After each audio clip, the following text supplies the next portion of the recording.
ท่านพระครูสมุวิศวัตรวรกิจโจนะครับเจ้าอาวาสวัดฝ่ายหินและก็ผู้ในการสถานีคลื่น 104.50 เมกะเฮิรตซ์กราบนมัสการท่านพระครูบดิกาสมัครยานสีโลนะครับพรกับไว้สวัสดีครับพี่พิสมัยสุริโยดอนเนอร์ครับแล้วก็สวัสดีครับลุงหนุ่ยด้วยนะครับครับผมดีครับนะครับครับก็วันนี้ก็มีการขอเพลงกันนักพอสมควรเนาะพอเป็นชั่วโมงแรกเขาต่อไปเขาถือว่าเป็นชั่วโมงเพลงกันแล้วนะเพราะว่าพี่น้องเขาก็อยากจะฟังเพลงเนาะก่อนที่เขาจะได้ข้ามปัญหานะครับวันนี้ครับก็ยังเป็นในช่วงเหตุการณ์ที่เขาจะต้องเผชิญกับความรู้สึกเนาะบางคนบางท่านก็ทำตัวทำใจลำบากแต่ผมก็ฝากไว้ด้วยว่ากรรมภัยกรรมมันคือถืออุเบกขาธรรมถ้าเราบ่สามารถจะใจรักเมตตาได้บ่สามารถจะใจรักกรุณาได้บ่ใจรักมุทิตาได้เขาก็ใจรักอุเบกขาเลิกเป็นพรหมวิหารเป็นธรรมที่อยู่ของคนใหญ่นะครับวันนี้เขาจะมาทอดปริศนาธรรมนะช่วงนี้มันตรงกับเหตุการณ์พอดีปริศนาธรรมที่ว่าทองแท่งจะไร้ค่าพระปฏิมาจะเป็นกากปูนกราบเกลื่อนจะเพิ่มพูนพระพิรุณจะซบเซาผ้าเหลืองจะโดนย่ำตะกรวดดำจะเป็นเจ้าดอกตุมโรยแต่เจ้ามาหัวเน่าเพิ่งจะตอมบุพพาจะเป็นหมันคืนและวันจะสั้นเข้าลูกนกน้อยจะลืมเย้าโคทึกเต้าจะวังเวงประมาณ12ข้อนะครับที่เป็นปริศนาธรรม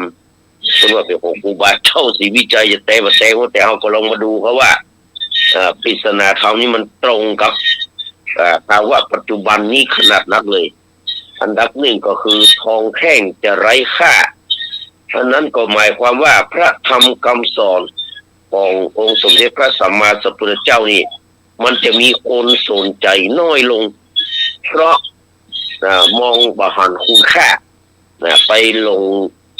ว่าจากกรรมของคนนอกรีดบางคนบางท่าน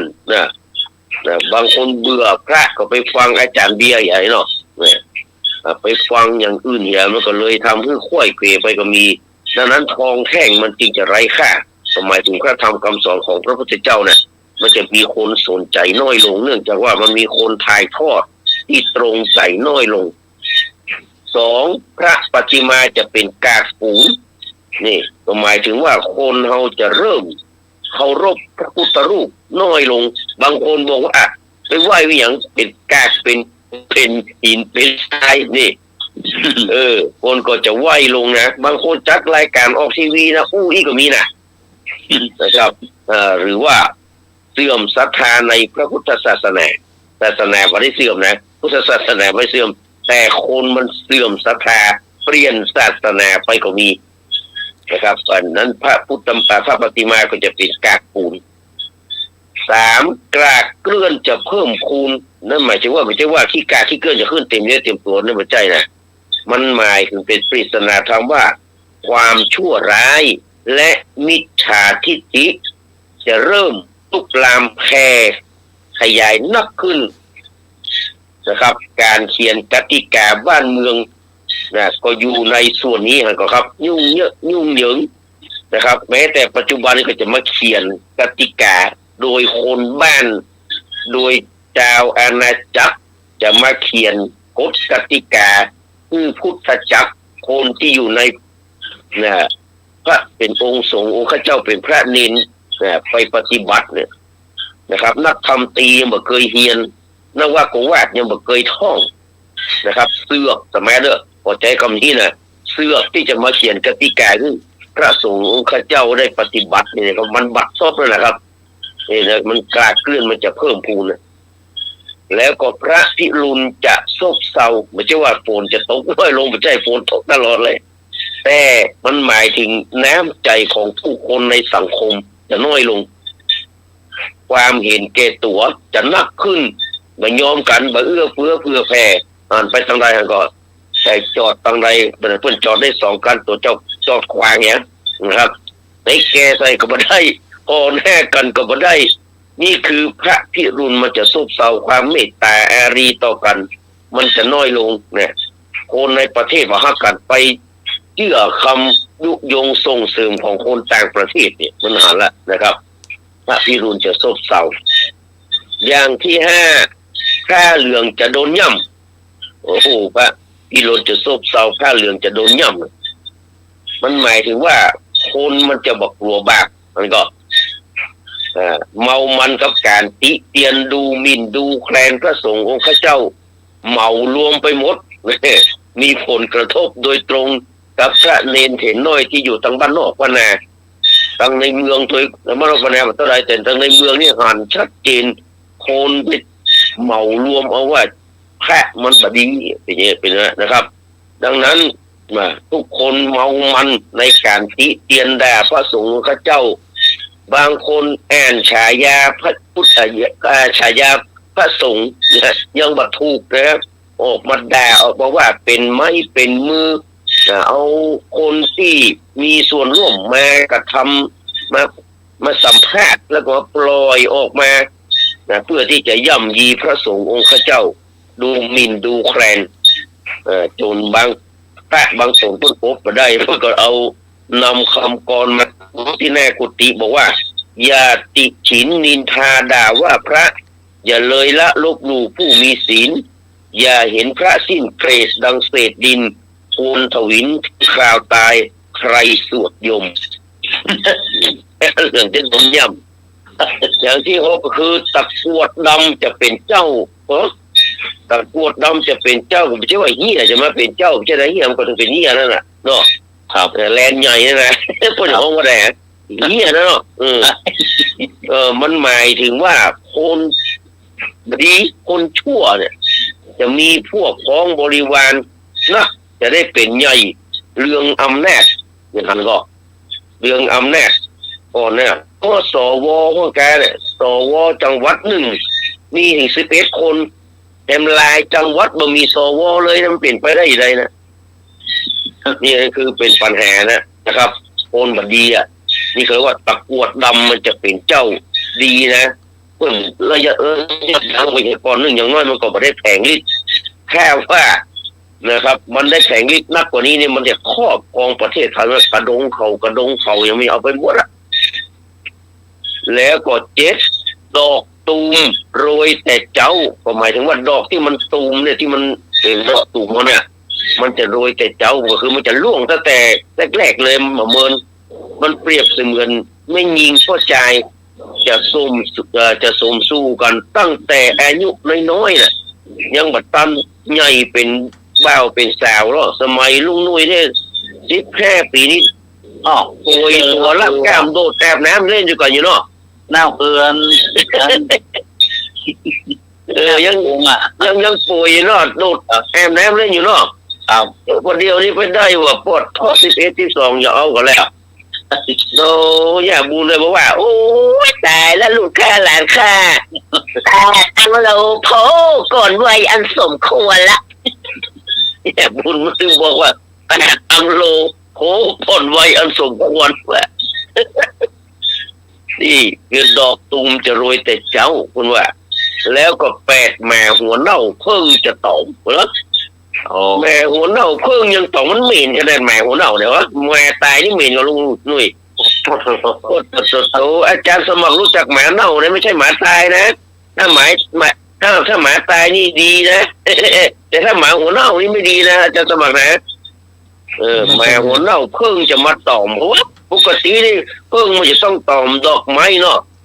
เกสรดอกไม้เนาะบัดเดียวเพิ่งจะมาตอมแม่หัวเน่าอะก็หมายถึงว่าคนบัดดีขี้เนรคุณบ่รู้จักแบบบ่รู้จักบุญคุณโทษ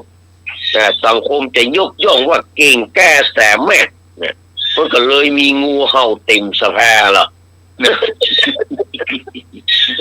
งูเห่าปกติมันจะต้องไปกินกบกินเขียดเนาะงูเห่าในสภาแหกเลือดกล้วยว่ะ ไปแข่งกับลิงเนี่ยโอ้ยยุ่งขันนะแล้วก็ข้อที่เก้าบุพภาจะเป็นหมันบุพภาเพิ่นหมายถึงว่าความดีทั้งหลายเนี่ยจะไร้ค่าเหมือนกับเป็นหมันเพราะคนทำความดีสังคมจะมองบ่หันคุณค่าบ่ยกย่องแต่กลับไปยกย่องคนมีเงินมีอำนาจเนี่ยเงินนี่ตกใส่เล็กก็บินเนาะตกใส่หินก็หินลอยตกใส่หอยก็หอยแท้ตกใส่แง่ก็แง่ตายตกใส่ทรายก็ทรายสุดตกใส่มนุษย์บ่มีละหมดสิ้นคุณธรรมหมดอะกลายเป็นสีกาก็ไปหมดอะต้องยุ่งกันนะเนี่ยบุพภาจะเป็นหมันเป็นว่า10 คืนและวันจะสั้นเข้าความจริงมันก็มี12 ชั่วโมงก็มี24 ชั่วโมงแล้วเนาะมันก็มีเก้านะมันก็มีเมื่อคืนมีวันเก้านะแต่ว่าคนเฮานี่มันจะยุ่งกับภารกิจเนี่ยการหาเงินหาทองมาเลี้ยงตัวเก่านะอย่างพี่น้องนี่มันก็มีวิธีการเลี้ยงตัวเก่าไปอย่างหนึ่งแต่อย่างเฮานี่นะลุงนุ้ยเนาะเจ้ากินข้ามต้องมาเสาะเลี้ยงเสาะว่าหากินเลี้ยงตัวเก่าเลี้ยงดูครอบครัวลูกเต้าเข้าปั้นและโปรนเปรอกิเลสของตัวเก่าจนลืมวันเวลาไปหมดนะลืมวันเวลาที่ไม่ได้ละบางคนนี่เขาเรียกว่าวัดบ่เข้าเล่าบ่ขาดบาดบ่ใส่ผายบ่ละเอาหัวตู้หัวผ้าเป็นปฏิทินก็มีนะตู้เจ้าโกนหัวแล้วเว้ยให้ศีลใหญ่แล้วเว้ยแล้วก็ข้อที่11เนี่ยนกน้อยจะลืมเหย้าเนี่ยนกน้อยจะลืมเหย้าลูกก็จะลืมพ่อลืมแม่เนาะบ้านเกิดเมืองนอนไปเรียนอยู่กรุงเทพกรุงแท้เราบอกใครติ๊กมาแล้วเนาะจะละพ่อละแม่ละบ้านตัวเก่าผมมาละอย่างบ้านผมเนี่ยที่อยู่ไม่สาวนะปวดเขามีแค่บ้านล้างมีเกือบจะ70 หลังแล้วสินะทุกเจ้าบอกมันมีแค่บ้านนะที่ไหนเนอะบ้านเปล่าบ้านล้างบ้านนี่นะมันมีใครซื้อต่อเลยนะมันสิ้นสุดตรงนั้นแหละลูกหลานเขาไปถ้าพูดก็ไปตายถ้าพูดอย่างก็ไปหายไปถ้าพูดเนี่ยก็ปีกมาบ้านเก่าบ้านก็รู้จะอย่างไรดีจะเอามาเป็นของวัดก็มันไก่แล้วไปปุ๊บสุดท้ายข้อ12ก็คือโคทึกเท่าจะวังเวงเนี่ยพ่อแม่ปู่ย่าตายายนี่จะโดนทอดทิ้งเนาะจะโดนละให้อยู่ตามลำพังขาดลูกเต้าเราหลานมาดูแลบ้านพักคนชราแท้ๆก็คือที่เปิ้งเนี่ยเนาะบ้านธรรมปกรณ์แกเนี่ยว่าวิบูลย์สันติอย่างพวกนั้นอันนั้นเป็นที่เปิ้งที่เองจะไม่แต่งก็แค่นี้แหละโอ้ยถ้าเราพิจารณาให้ดีเราจะพบว่าความเสื่อมมันเกิดขึ้นโดยลำดับตั้งแต่คนเนี่ยเสื่อมในพระธรรมคำสอนของพระพุทธเจ้าคนกระทบมันเลยมาตกอยู่กับสังคมในภาพรวมในที่สุดเขาก็จะตกอยู่กับบุคคลผู้เสื่อมจากศีลธรรมเนี่ยที่เราก็เป็นอย่างนี้นะลุงนุ่ยนะครับหันก็มันได้กูอย่างสิ่งกูอย่างบัดสนใจสักอย่างคนเราก็ได้ยังมีว่าอย่างไปทำอย่างก็มีเนี่ยหันก็แม้แต่ไอ้เรื่องสิทธิความเท่าเทียมเนี่ยสมรสไอ้อย่างเท่าเทียมนี้นะถ้าเป็นบ้านเขาแต่ก่อนนี้เปิ้นว่าเนี่ยไม่ได้แล้วเนาะเพิ่นว่าจะว่าจะนี่เนาะก็แต่วันนี้เขาว่าได้อ่ะมันเป็นสิทธิมนุษยชนเนี่ยเขาก็บอกว่ากันนะแต่พอใจแต่งงานพอใจไม่ยิงแต่งยิงไม่ยิงเนี่ยเป็นว่าเขาแต่ก่อนนี้ไม่ได้เนาะได้เลยเนี่ยประเดี๋ยวนี้เพิ่นว่าเอามันเท่าเทียมหรอกมันเท่าเทียมเนี่ยเพราะมันเกิดความเท่าเทียมก็มันก็ชั่วเท่าเทียมกันหมดเลยเนี่ยยุ่งเท่าเทียมกันคนเท่าเทียมกันเลยนะครับดังนั้นเพิ่นบอกว่าเหตุแห่งความแหยนะเนี่ยมันมีอยู่6 อย่างได้แก่ลูกละทิ้งพ่อแม่คนเฒ่าคนแก่ละทิ้งกุศลผลละทานวัดวาไม่ได้เข้าบางคนก็มีนะทุกคนเฒ่าบางคนก็บอกเข้าวัดนะไปบ่อนพวกเนี้ยมันนั่งกินเหล้าทำสูบแก๊สพวกแกอ่ะมีหรอกสมพานทิ้งวัดอะไรก็3 เดือนบอกเข้าวัดก็มีเหรอล่ะไปอยู่ที่ไหน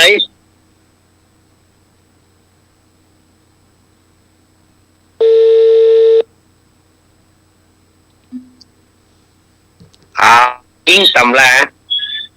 เนี่ยนักปราชญ์ทิ้งตำราพอบ่สนใจละและที่สำคัญคือตุลาการผู้พิพากษาทิ้งความยุติธรรมเกิดความลำเอียงเอาพรรคเอาพวกลำเอียงด้วยฉันทาคติคือลำเอียงเพราะรักเนาะเพราะรักเพราะชอบโทสาคติลำเอียงเพราะจังเนี่ยบัดจังนะไอ้นี้มันจะดีแค่ไหนแต่แฮบัดชอบแฮจัง ให้จะตัดสินให้มันผิดอย่างเดียวแต่ไอ้นี้แฮชอบแฮฮักให้จะตัดสินให้มันเนี่ยที่มันผลโทษไป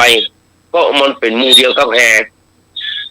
และให้จะตัดสินจัดจ้าถ้ามันผิดนะให้จะจัดจ้าแต่ถ้าไอ้นี้ผิดดีเลยให้จะตัดสินวุยๆเลยมีก็ลุงนุ้ยว่ามีก็มีครับ ตุลาการพิพากษาละทิ้งความยุติธรรมน่ะลำเอียงด้วยฉันทาโทสาคติบางเชื่อก็ลำเอียงเพราะกลัวเป็นพยาคติแต่บางคนลำเอียงเพราะแง่โง่เข่าพูดของว่าโมหะคตินี่เป็นเหตุแห่งความหายนะซึ่งมันมาแล้วบัดนี้เนี่ยมันต้องไปรอให้มันเสี่ยงพุทธกาลน่ะวันนี้เกิดพุทธกาลมา200 กว่าปีเนาะ200 ปีเนี่ย2,600 ปีแล้วเนี่ยนะเอานะ2,000 ปีพุทธยันตีเอานี่นะ2,600 กว่าปีแล้วนะวันเดียวนี่มันซึ่งมันเหมือนก่อนเนี่ยอย่างแม้แต่ดินฟ้าอากาศก็วิปริตแปรเปลี่ยนไปแต่ถามว่าวิปริตแปรเปลี่ยนไปเพราะน้ำมือของมนุษย์ที่มันเสื่อมจากศีลจากธรรมนี่แหละ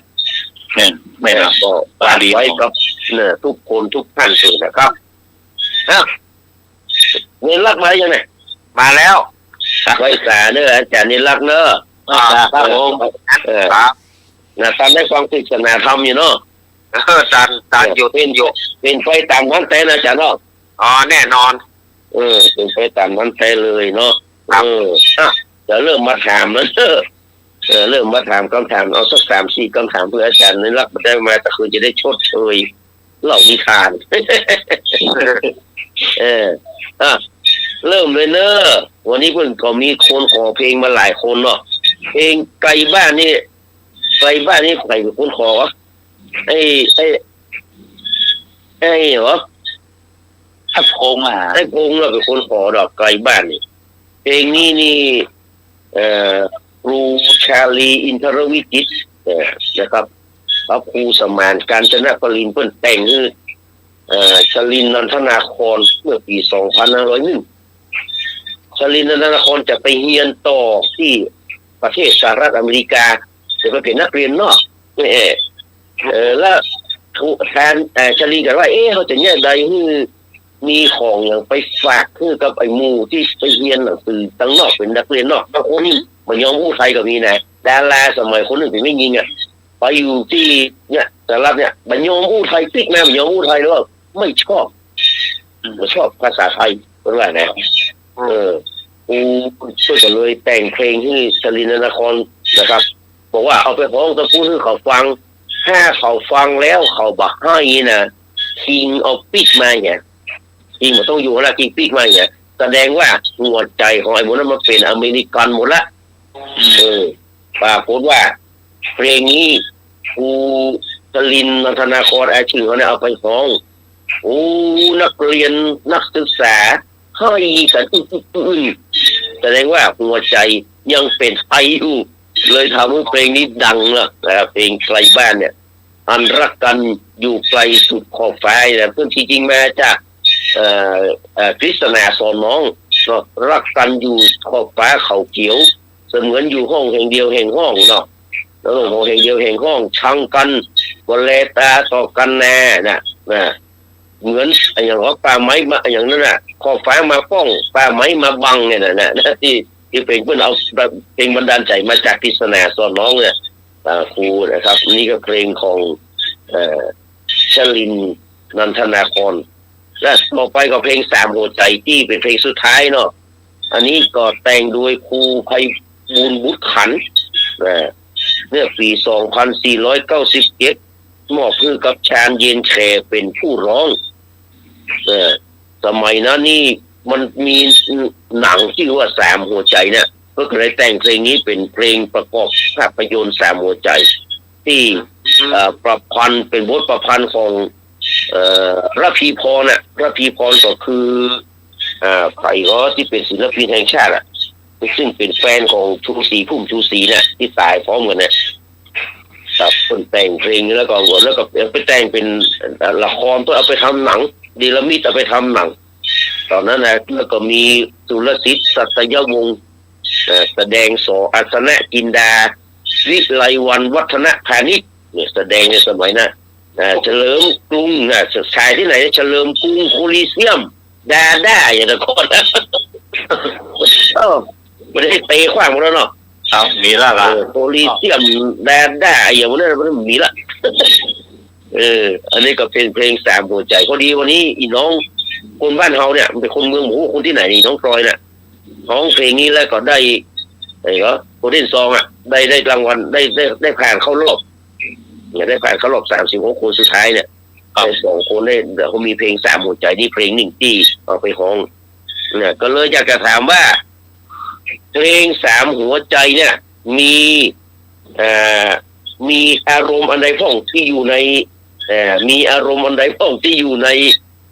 เพลงนี้กอไก่สาวรจนีขอไข่นารีปราโมทคอควายพิโรธบาทัง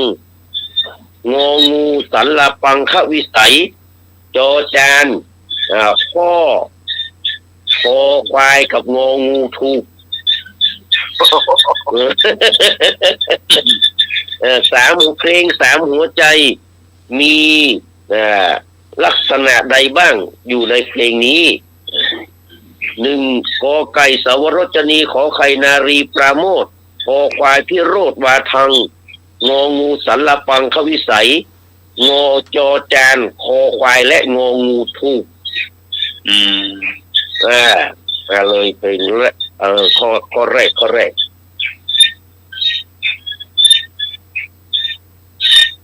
รับกันหมดแล้วก็ รับกันหมดแล้วยังแล้วครับคืนนี้พี่คอยเจ้าอ่ะ คืนนี้พี่คอยเจ้า หลับเพิ่งตื่นมาแล้วเนอะ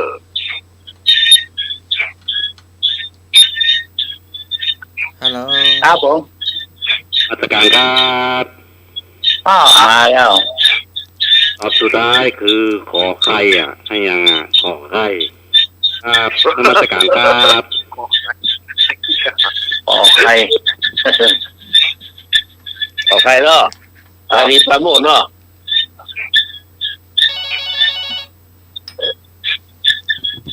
ฮัลโหลพี่คนเอาตัวไก่เว้ยไก่เนาะไก่สาวรจนีเนาะจะรีกอไก่รับพี่ใหม่รับแล้วกันพี่ใหม่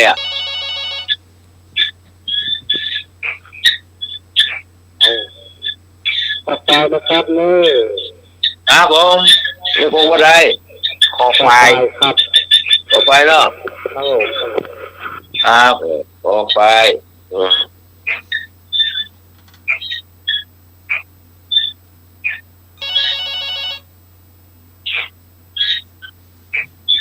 ครับผม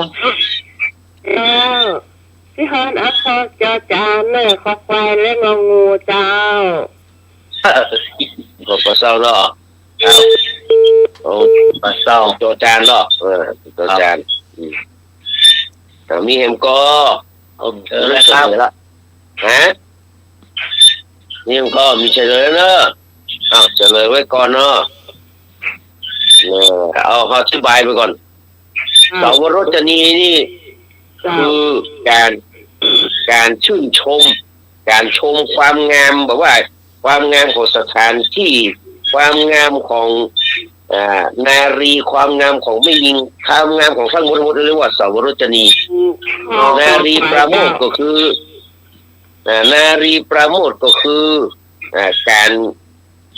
เตาะการย่อ เกิดความปราบปลื้มนา รีปราโมทนะเป็นยิงได้อู้แล้วปวดเข้าถึงหูพึ่งนี่ล่ะครับน้ำตาลนี่ก็ยังเป็นรองอ่ะเนาะแต่พิโรธวาทังก็คือความโคตรความโคตรพิโรธวาทังนี่นะความโคตรสะบดสะบานอย่างว่าไปกันเนาะด่าทอต่อว่าอย่างนี้ส่วนสารปังควิสัยก็คือเศร้าเสียใจเนี่ยเพราะฉะนั้นในเพลงเนี่ยมันมีตึงโคตรมันมีตึงเศร้าว่าสากแล้วไม่ขอรักใครฟองนี้โคตรแล้วอันนี้โคตรแล้วนะหมดแล้วเนาะ เดียวมีสามหัวใจครอบครองรักปองไม่จริงรักเผื่อแล้วทิ้งนี่คนอะไรอันนี้เศร้า เอาละ เศร้าเพราะฉะนั้นมันมีตึงโคตรตึงเศร้าอยู่ด้วยกันนี่ครับก็จอจานก็เลยถูกเนาะจอจานก็เลยถูก สวรจนีนารีปราโมทพิโรธวาทังสารปังควิสัยก็ไปจะใจอันใดก็ไปใจดีๆเนอะอันนี้ปีกแบนมาได้นะ ปีกแบนมาได้ต่อไปข้อต่อไปสาโรธศรีสำแลถามว่าสาโรธศรีสำแลเป็นนามแฝงของครูเพลงคนใดเนาะเมื่อกี้ละพิพรคือสุวัตวรดีโลกเด้อลืมชื่อมันไปสาโรธศรีสำแลเป็นนามแฝงของครูเพลงคนใดขอไก่สุรพลสมบัติเจริญขอไข่ไพบุญบุตรขันขอควายสง่าอารัมพีงองูชาลีอินทรวิจิตรจอจานพยงมุกดาสุรพลไพบุญสง่าชาลีพยงสาโรธศรีสำแลเป็นนามแฝงของผู้ใด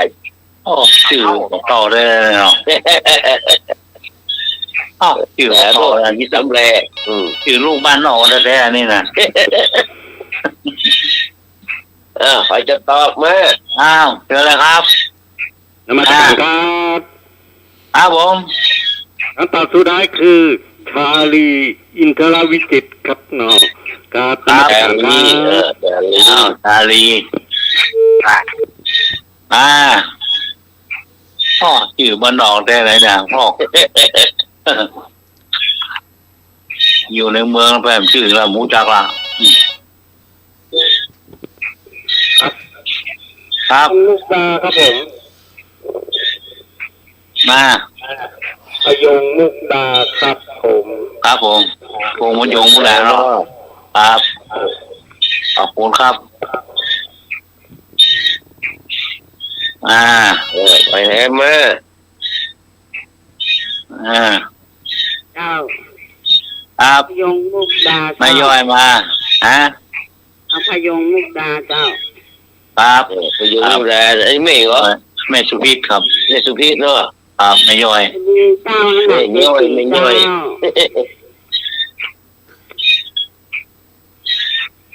เอาไปโยงมูราหมดให้เม่นแล้วกันใครเห็นจะต้องเห็นมันนี้เฉลยบอสมาเศร้ามาเจ้าพี่ฟอนเอาข้อควายสง่าเจ้าสง่าเนาะมีเอิญก็ทอสง่าไปกองปลาวงมา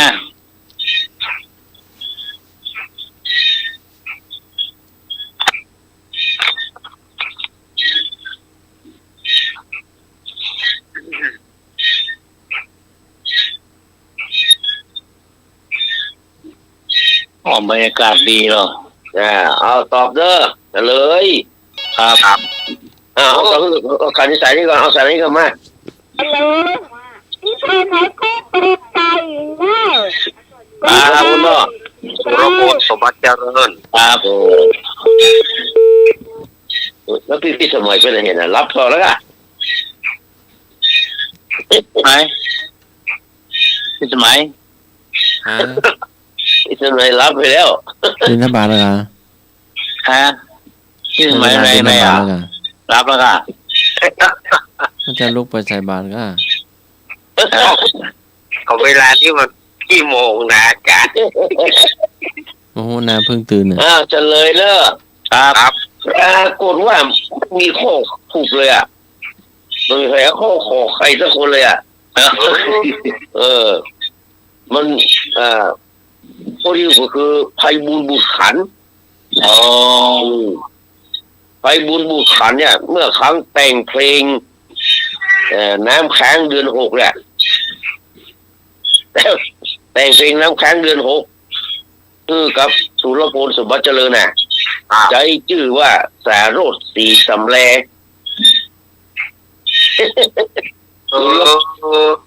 แต่สุรพลอันนั้นบอกยอมครับสุรพลมันยอมรับว่าไม่ได้ครับโอ้แล้วก็แฟนกับแฟนว่าแค่ใจอันนี้นะจะบันดังแน่ก็เลยได้ซิกมาใจไพบูลย์บุตรขันธ์เหมือนเดิมอ่ะสาโรจน์ศรีสำแลเนี่ยไพบูลย์บุตรขันธ์เพิ่งสุรพลเบาล่ะเพลงเนี่ยน้ำค้างเดือน6ตกแล้วนี่แหละเนี่ยว่าคนก็มันจากสุรพลจากที่คนอื่นเพิ่นแต่งเพลงนี่แหละแล้วก็มาแต่งเพลงใจอันนามแฝงว่าสาโรจน์ศรีสำแลเพลงขายบ่ออกถูกแล้วมันมีคนเชื่อคนมันเชื่อเลยไปสาโรจน์ศรีสำแลมันร้องแต่งเพลงฝนเดือน6ก็อะไรวะเป็นอย่างก็เมื่อกี้น้ำค้างเดือน6นี่เนาะงั้นสุรพลมันแน่ฟังไงเพราะชื่อบ่ได้ก็เลยจะได้เปลี่ยนไปเปลี่ยนใจไพบูลย์บุตรขันธ์เหมือนเดิมอ่ะเขาจักหรอรู้จักต่อไปข้อต่อไปข้อใดคือความหมายของคำว่าที่ใดมีรักที่นั่นมีทุกข์เราได้ฟังกันมาตลอดว่าที่ใดที่นั่นมีรักมีทุกข์เนาะครับข้อใดตรงกับความหมายเนี่ยเป็นภาษาบาลีเนอะช่วยกันเต็มที่เนอะมันคล้ายๆกันนะแต่ตอบไม่ถูกเลยกันเนอะข้อใดคือความหมายของว่าที่ใดมีรักที่นั่นมีทุกข์กอไก่ปิยะโตชายเตทุกขังปิยะโตชายเตทุกขังขอควายปิยะโตชายเตโสโกขอควายปิยะโตชายโตพระยัง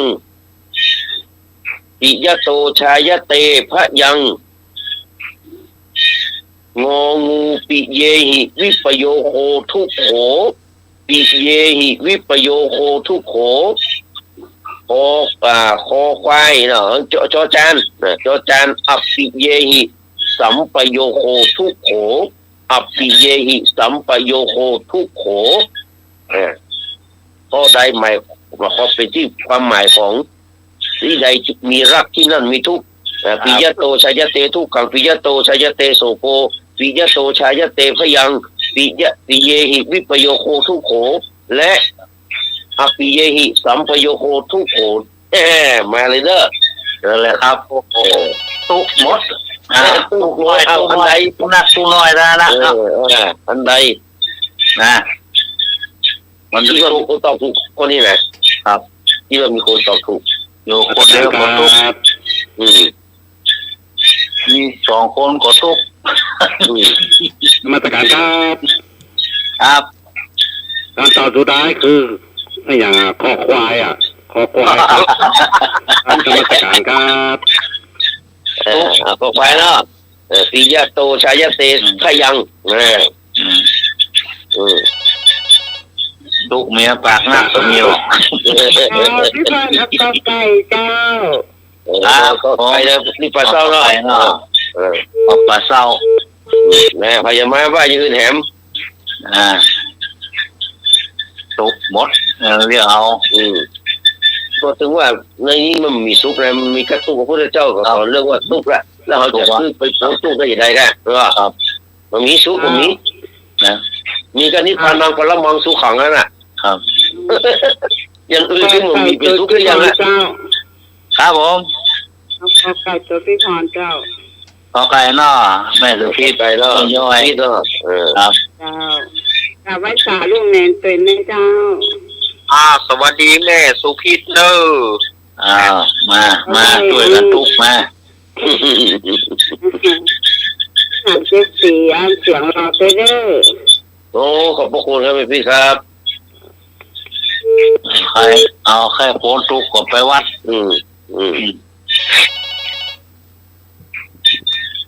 เชิญครับผม ขอไปครับผม ขอใครเนาะครับผม ออกไปเนาะครับ ผม แอมสองข้อมีใครเอาที่อ่ะ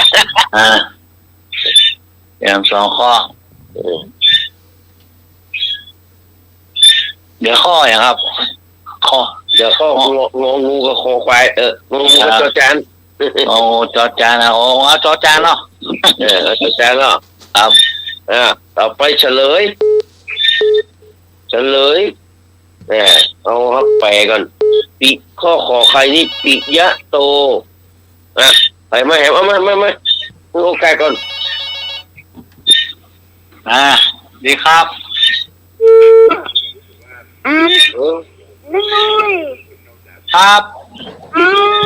พี่พานเอาข้อสุดท้ายเด้อข้อสุดท้าย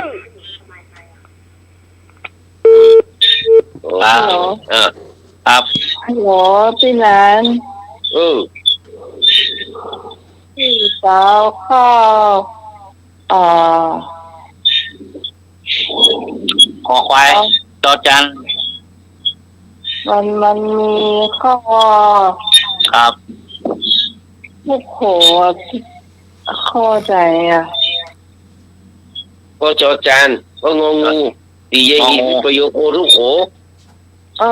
ข้อนี้แหละ อันนี้เนาะ เฉลย ครับ ก็เฉลยก่อนคือข้อที่ถูกก็คือข้อกอไก่ปิยะโตชายะเตทุกขังแปลว่าทุกอันเกิดทุกเกิดขึ้นเพราะของที่ฮักก็คือที่ใดมีฮักที่นั่นมีทุกข์นะชายะปิยะโตความรักมันชายะเตมันเกิดขึ้นแล้วก็จะมีทุกข์ที่ใดมีรักที่นั่นมีทุกข์ปิยะโตชายะเตทุกขังส่วนปิยะโตชายะเตโศโกมความโศกที่ใดมีฮักที่นั่นมีความโศกเศร้าเสียใจปิยะโตชายะเตพยังที่ใดมีฮักที่นั่นมีภัยจะได้ซักผ้าจะได้ซักผ้าจะได้ล้างจานคนเดียวเนาะปิยะโตชายะเตโสพยังนี่นะจะติดภัยแล้วนะภัยของพระใจแล้วนะเนาะในพระเจ้าบ่าวผู้รับใช้ที่ยิ่งใหญ่นะแน่นอนอ่ะข้อควายงองูนี่ปิเยหิวิปโยโคทุกโขการที่พัดพากจากของที่ฮักเป็นทุกข์เป็นว่านะเนาะท่านอาจารย์นิรักษ์เนาะปิเยหิสัมปโยโกทุกโขเหมือนกันการได้อยู่กับของคนที่บอกฮักอย่างที่เขาบอกเนี่ยมันก็เป็นทุกข์เพราะนั้นข้อกอไก่ใกล้เคียงถูกที่สุดปิยะโตชายะเตทุกขังที่ใดมีรักที่นั่นมีทุกข์มีใจต่อไปนี่เนอะ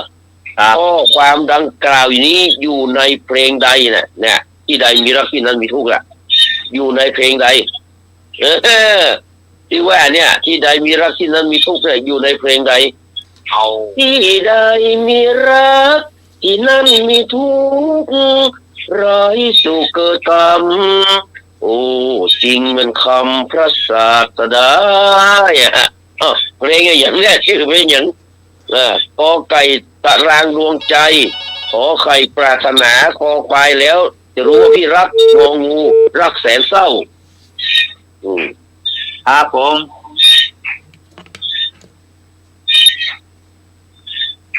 สายหลุดไปแล้วตารางดวงใจปรารถนาแล้วจะรู้ว่าพี่รักแสนเศร้าครับนี่หวานเลยนี่นะหวานจ่อยนั่นมาข้างเลยเนาะนี่หวานเลยนี่นะเอาตามดวงใจเจ้าไหนนี่พี่ต้องเอาไปพี่ไม่สุพิษครับไม่ก็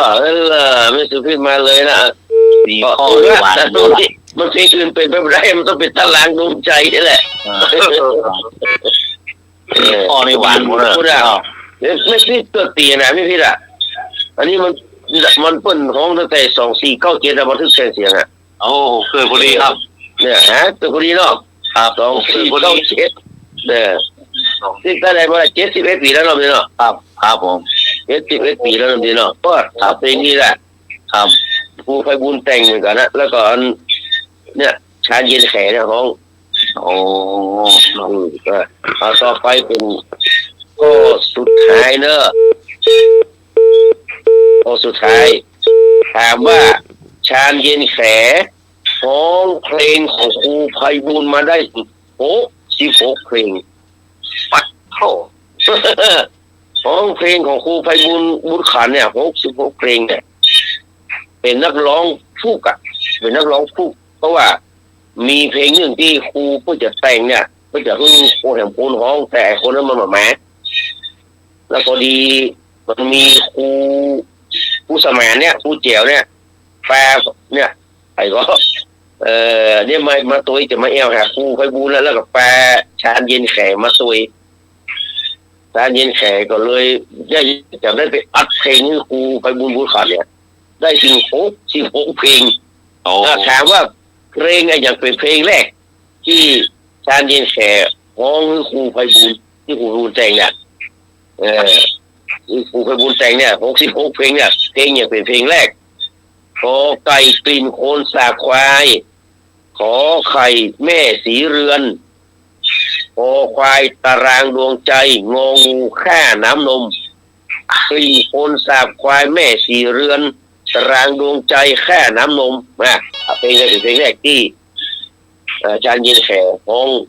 เพลงของครูไพบูลย์ที่แต่ง ครับผม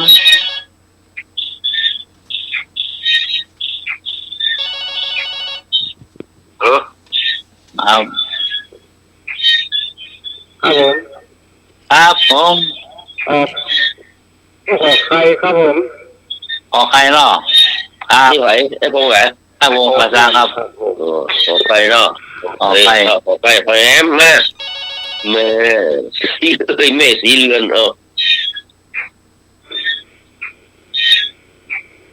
ฮัลโหล นมัสการครับ ครับ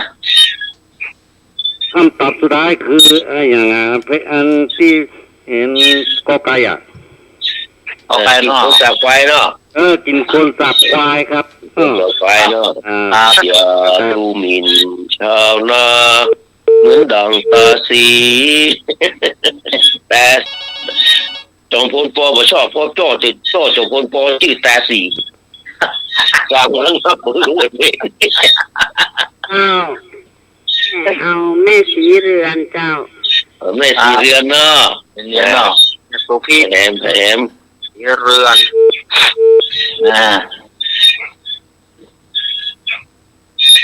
ผมยังข้าน้ำนม เดี๋ยวมือข้าน้ำนมเนาะ ครับผม มีใครจะเอาเพลงนี้เห็นก็เพลงที่ทำก็ โอ้เดี๋ยวมาใหม่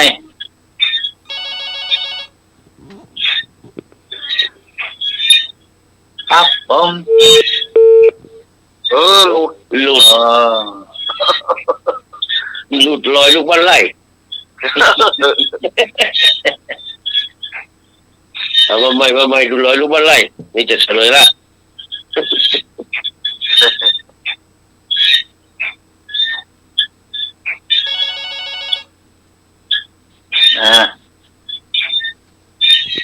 ข้าน้ำนมเนอะ ครับ แล้วตัวลุงมือเนาะ วันนี่ ตอบเฉลยเพลงค่าน้ำนมเป็นเพลงแรกเพราะปีนั้นนี่ครูไปบูบูขันเปิ้นนึกถึงแม่เปิ้นตอนที่เปิ้นเป็นโรคเรื้อนน่ะเป็นโรครังสังคมรังเกียจอ่ะแต่ว่าแม่เปิ้นมาเคยรังเกียจเลยเปิ้นก็เลยแต่งเพลงนี้ให้แม่เปิ้นค่าน้ำนมกลายเป็นสัญลักษณ์วันแม่ไปเนาะอย่างนี้เนาะค่าน้ำนมเป็นคนเพลงที่ทรงคุณค่าประมาณปีเนี้ยใกล้ๆเคียงกันเนี่ย249798เนี่ย ที่เพิ่นแต่งแม่เพิ่นแล้วก็คือชาญเย็นแขเนี่ยพอดีชาญเย็นแขมาพอดีก็เลยไขบันทึกเสียงเนี่ยจบเลยเพลงวันเสนี่ชาญเย็นแขนี่เป็นเพลงเป็นนักร้องอยู่ตั้งหลังแม่น่ะครับแล้วก็พอดีชาญเย็นแขมาฮ้องแล้วก็ดังขึ้นมาแล้วก็คนที่ชาญเย็นแขสร้างมาแล้วถือว่าเป็นพ่อคนที่สองนะครับของคนนักร้องคนนี้ก็คือลวงทองลั่นทมเกิดได้เพราะชาญเย็นแขน่ะครับโอ้ลงตรงนั้นตรงนี้จะบ่ลืมชาญเย็นแขทุกปีทุกครั้งนี่มีงานนี่แกจะจัดแกจะทำบุญให้ชาญเย็นแขตลอดถือว่าเป็นโป้คนที่สองผู้กำเนิดทางวงการเพลงจบแล้วเนอะพอก็ที่ก่อนเดี๋ยวเล่านิทานต่อนะครับก็ขอกราบนมัสการขอบพระคุณนะครับท่านพระครูสมุวิสุวัฒน์วรกิจโจเจ้าอาวาสและก็ผู้อำนวยการสถานีกราบนมัสการขอบพระคุณท่านพระครูใบดิกาสมัครยานจิโลเชิญพรครับแล้วก็ขอบพระคุณท่านอาจารย์เนนอารักษ์ปัญโยนันท์สวัสดีเนอะพี่พิสมัยสุริโยดรขอบคุณลุงนุ่ยสว่างเมฆเนอะครับผมเมฆสว่างจะเป็นเมฆมืดครึ้มนะไม่ครึ้มมันขอบคุณญาติธรรมแฟนรายการนะครับท่านที่โทรมาและที่ไม่ได้โทรมาทุกคนทุกท่านเนอะขอให้โชคดีมีใจนะครับมีสุขภาพร่างกายแข็งแรงมีเงินมีทองใจเหมือนกันทุกคนกราบนมัสการกราบสวัสดีครับผมขอบคุณครับผมพี่มนต์ฉันแล้วนะครับไม่มีคนนี่พ่อครับพี่ใช่ไหมแจ้งได้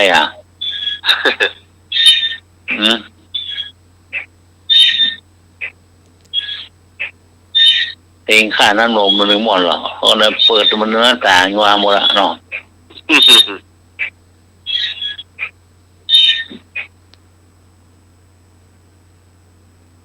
ฝากหมายเลขโทรกลับ Welcome to call back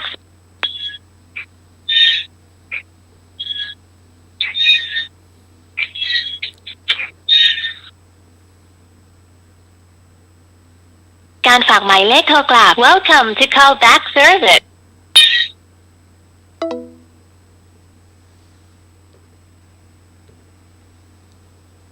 เราสกรรมนึ่งติดต่อครับครับผม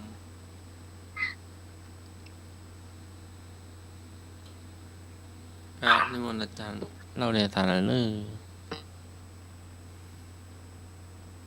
ก็ ขอกราบไหว้สาบุญญาบารมีธรรมท่านอาจารย์ท่านพระครูสมุวิสุวัฒน์วรกิจโจผู้อำนวยการสถานีวิทยุคลื่นพระพุทธศาสนาการศึกษาและวัฒนธรรม 104.50 ท่านเจ้าอาวาสวัดไผ่หินพร้อมไปด้วยพระสงฆ์องค์เน้นทุกรูปทุกองค์ด้วยความเคารพอย่างสูงสุดยิ่งครับผมขอกราบนมัสการท่านอาจารย์ท่านพระครูใบดิกาสมัครยานสีโลด้วยความเคารพครับผมครับผมสวัสดีโยมพี่พิสมัยผู้ดำเนินรายการสวัสดีลุงหนุ่ยเนอะลุงหนุ่ยหายไปไหนล่ะจันสมัครแล้วลุงหนุ่ยก็หายไปเนอะแล้วก็เจริญพรกับคณะสถาญาติโยมสถาสาธุชนคนดีเฮาแต่เมื่อคืนนี้หายไปคืนหนึ่งเอาว่าในช่วงนี้อาตมาบอกค่อยสบายเนาะแต่คืนนี้ก็ยอมรับว่ามันบ่ไหวแต่คืนนี้ก็ก่อนที่จะมานี่ก็จัดรายการที่ขึ้นสีขาววันนี้เป็นรายการธรรมะจากยอดดอยแต่อาจารย์วรรณชัยชยานันโทวันนี้ก็แตนต้นไปแล้วก็เลยปิกมา4 ทุ่มตอนนี้ก็จะมาเล่านิทานให้กับสถาญาติโยมได้ฟังกันวันนี้จะเอาประวัติของนกโพระดกหรือว่าที่เรารู้จักกัน ในภาษาภาคกลางเขาว่านกโพระดกภาษาเมืองเขาว่านกกัวตก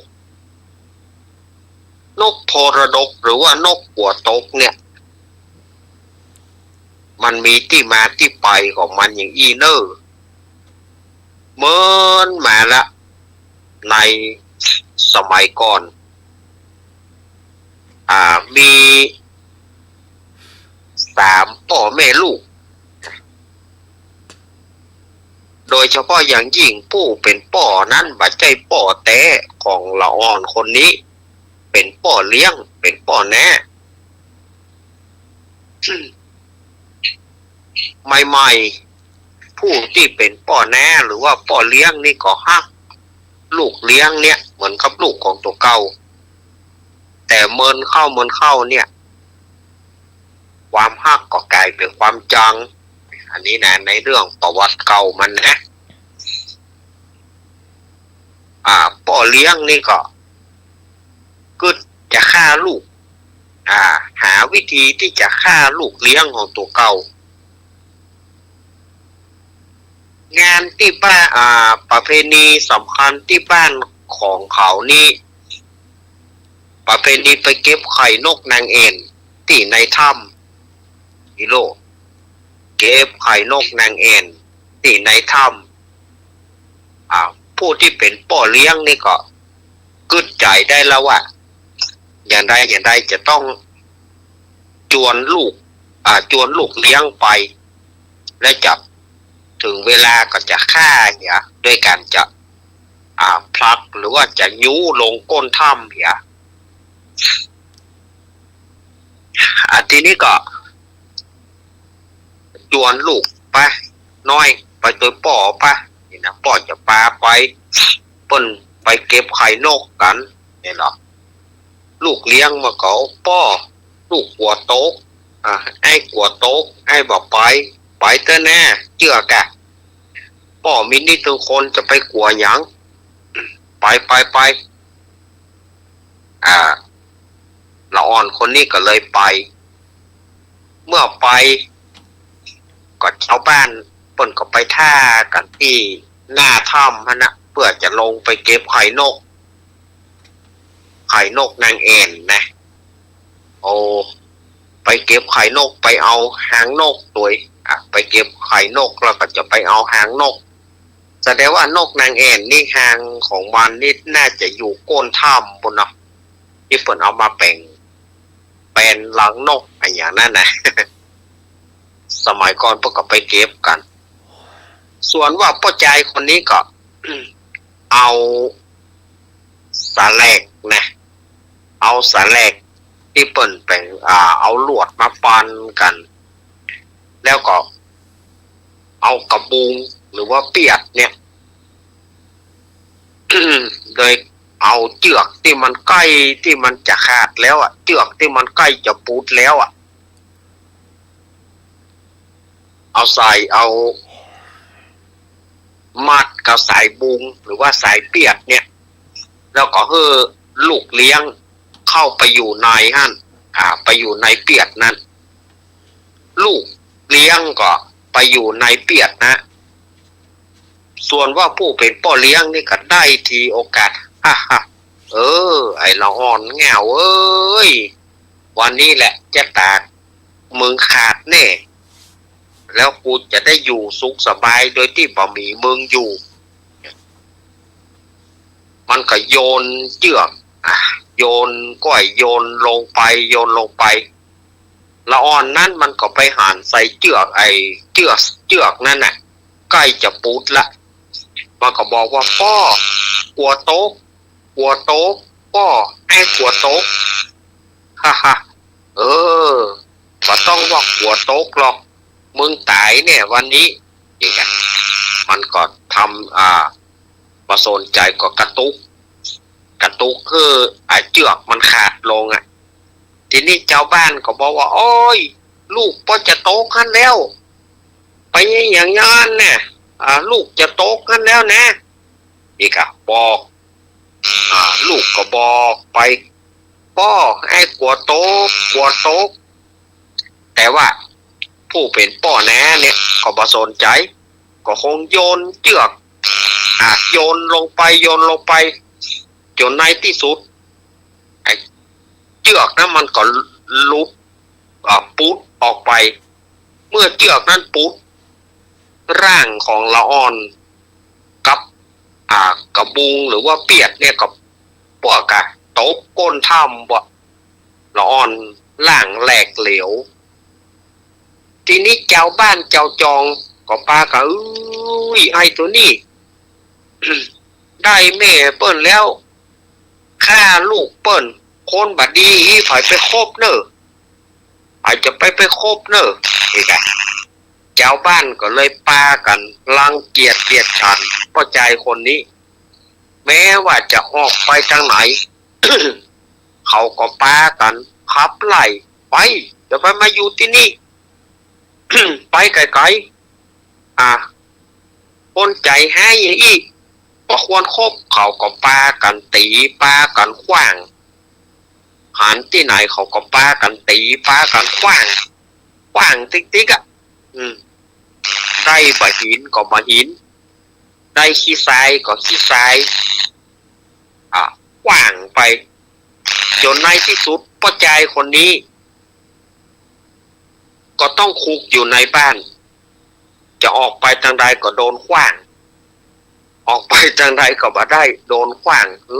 สมน้ำแน่แต่ในที่สุดก็บ่มีภัยจะต้อนรับในที่สุดเข้าก็บ่มีกินอย่างก็บ่มีกินในที่สุดก็เป็นไข้เป็นไข้ก็ว่าเป็นปีเข้าบ่ฮู้ว่าเนาะในวินาทีที่จะตายนั่นน่ะ นิมิตอีลูกบอกว่ากลัวตกนั่นน่ะก็ได้มานิมิตนะก็เกิดกับเขาก็เพ้อไปว่ากลัวตก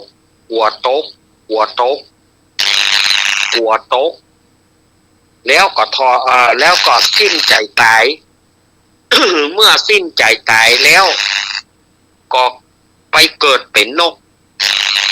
ชื่อว่านกโพระดกหรือว่านกหัวตกที่เฮาฮู้กันมานั่นนะอันนี้ก็คือประวัติของนกโพระดกหรือว่านกหัวตกที่อาตมาเอามาเล่านี่นะ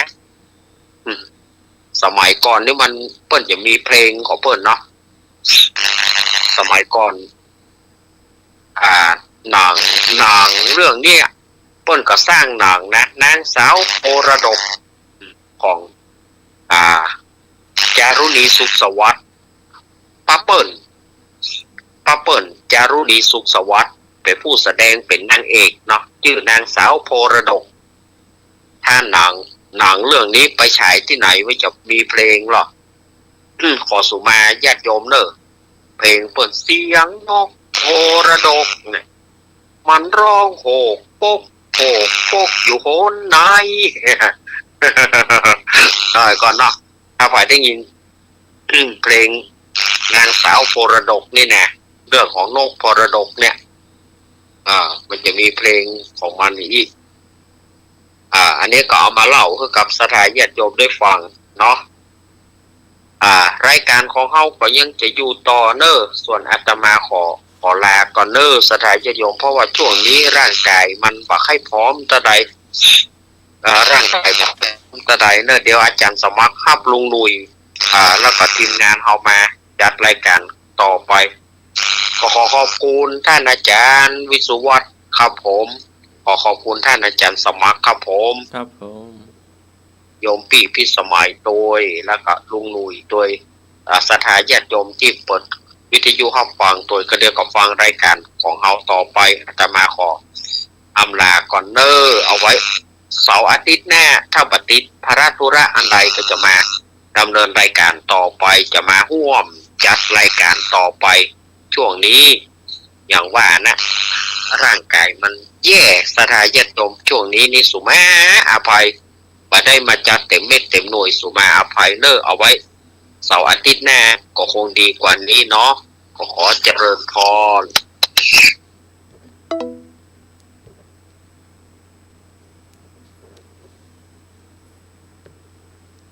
ขอ กำเนื้อเนาะ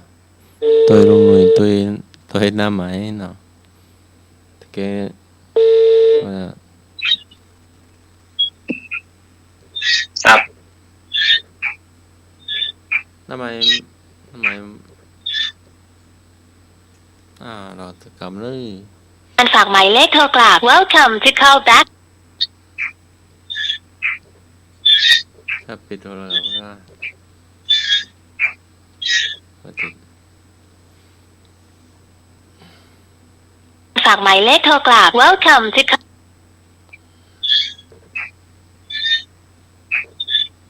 โอ้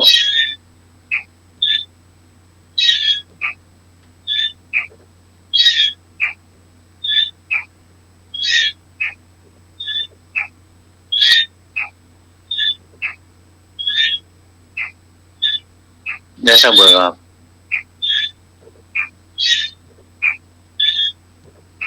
อะไรสักเบอร์ก็ไม่พอนะ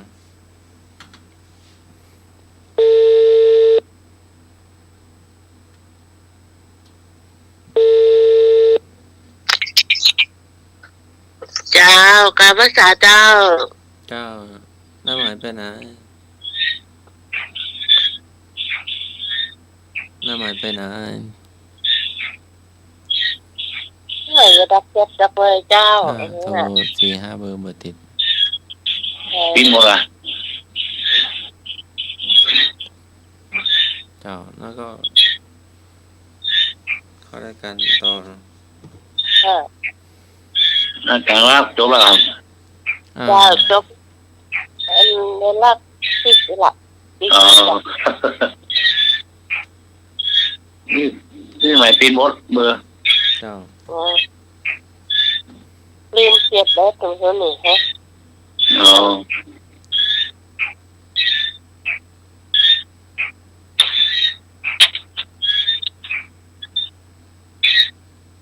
ครับเดี๋ยวผมขอประกาศไว้ปุ่นหอมบุญมา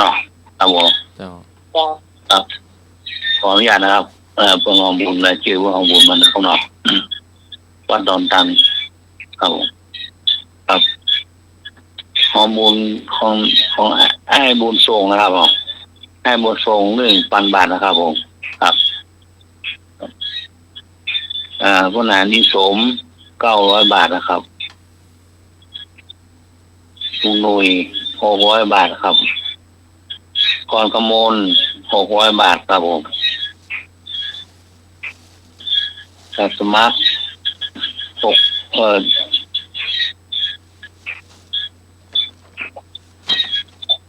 พรเนรวัน500 บาทนะครับที่สมัย600 บาท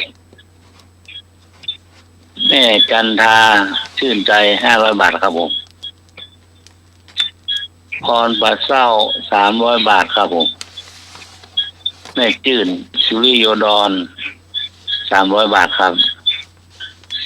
อาจารย์สมัคร300 บาทครับผมตู้ลุงโต300 บาทครับผมครับนี่รายชื่อของที่บุญหอมคุณมาวัดดอนตันนะครับผมครับขอบคุณทุกท่านทุกคนนะครับผมครับทั้งหมดนั่นแหละครับครับ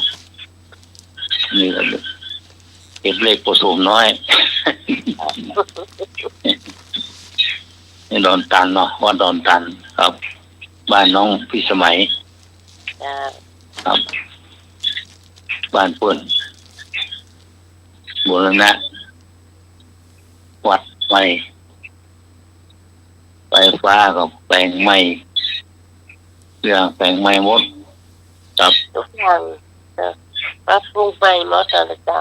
ครับปรับปรุงใหม่หมดครับครับผม ราชการครับ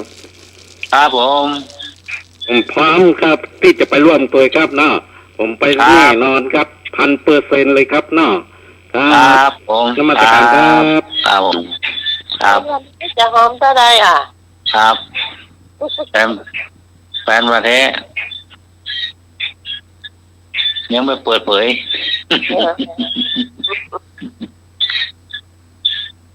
โตสุริโยดอนนี่หายแซ่บ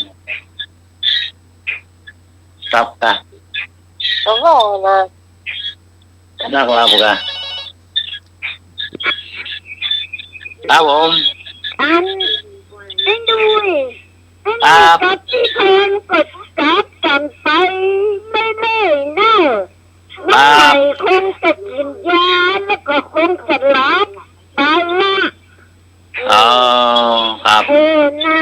จ้ะที่ดู ครับ ถ้ากันไปตั้งชั่วโมงเดี๋ยวได้ ครับเอาป้าแล้วเราบอก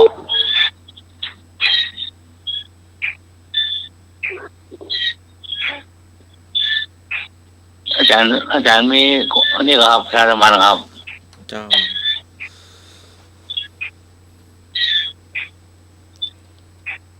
ฮอดตาปาโรงพยาบาลสงฆ์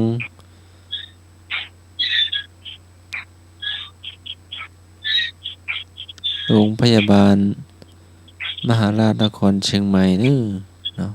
ครับทำบุญ ปลายเดือนกรกฎานี้เด้อ ครับ กรกฎาสิงหาถึงวันที่1 สิงหาเนาะ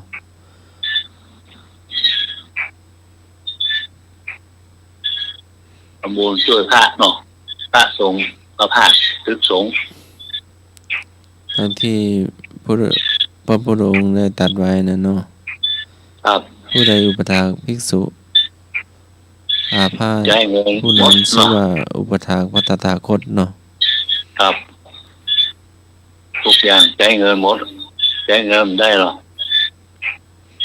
อยากจะมัน เนาะ เจ้า เมื่อสปีติโยเปิดเบาข้าหมอเนาะ เปิ้ลเอาดิอีกเยอะ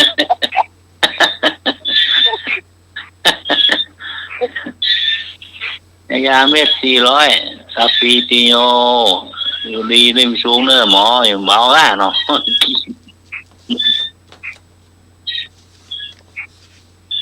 เงินเหมือนทองหมดครับ ทุกอย่างสมัยนี้ครับ มีเงินใช้เงินหมดครับกาไว้กาวัดก็กาไฟกาน้ำกาปะทะเนี่ยเนาะ ราชการครั ครับผม อวยพรให้คุณพิสมัยด้วยค่ะอวยพรนะให้หลับไปเลยครับเนาะครับพักผ่อนไปเลยครับ ครับ นมาสการครับ ครับครับใช้เงินหมด สำนักงาน ทุกสิ่งทุกอย่าง แม่ กาน้ำกาไฟ กองทัพ กาอย่าง ส ส นามหลวง ปาสปิด เวลาเดินทางอ่ะ ครับ เจ้าค่ารถค่าน้ำปานะพัฒ ค่ารถ นาน ครับหมดเนาะเนาะ เทเน็ตเนาะ ครับนี่เป็นเล็บเนาะ ทุกอย่าง ช่วยกันในฐานีดับเนอะเนาะอ๋อพบเนี่ยไม่ยินเสียงอย่างแล้วเนาะเนาะใช้หมดหรอครับ ถ้าขึ้นรถจะเปิดแล้วว่าสปีดเยอะ เมาแล้ว โชเฟอร์มีแลควายละ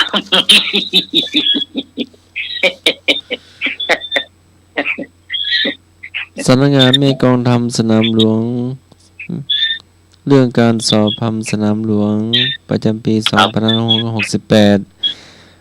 สำนักงานแม่กองทัพสนามหลวงโดยความเห็นชอบของมหาเถรสมาคมกำหนดให้นักเรียนนักธรรมเข้าสอบวัดความรู้การศึกษาพระปริยัติธรรมแผนกธรรม ตามหลักสูตรของคณะสงฆ์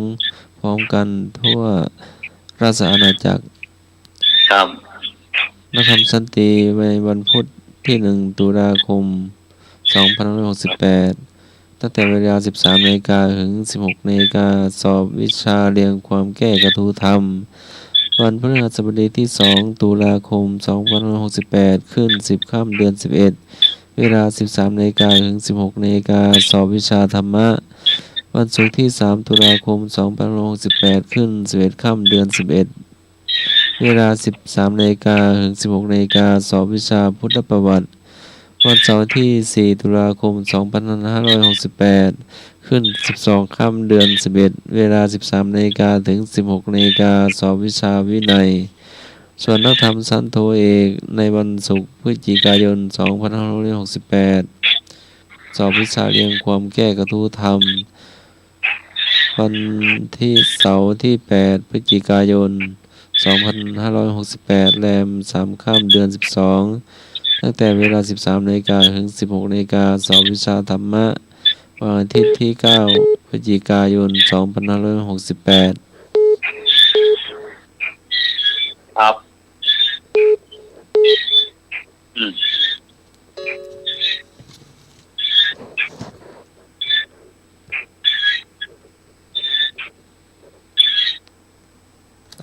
หน้าใหม่มาละวันจันทร์ที่10พฤศจิกายน2568ตั้งแต่เวลา13 นาฬิกาถึง16 นาฬิกาสอบวิชาวินัยหน้าใหม่มาแล้วน้องไงก็มาเนี่ยนี่บ้านแม่กองทำสนามหลวงประกาศสำนักงานแม่กองทำสนามหลวงเรื่องการสอบ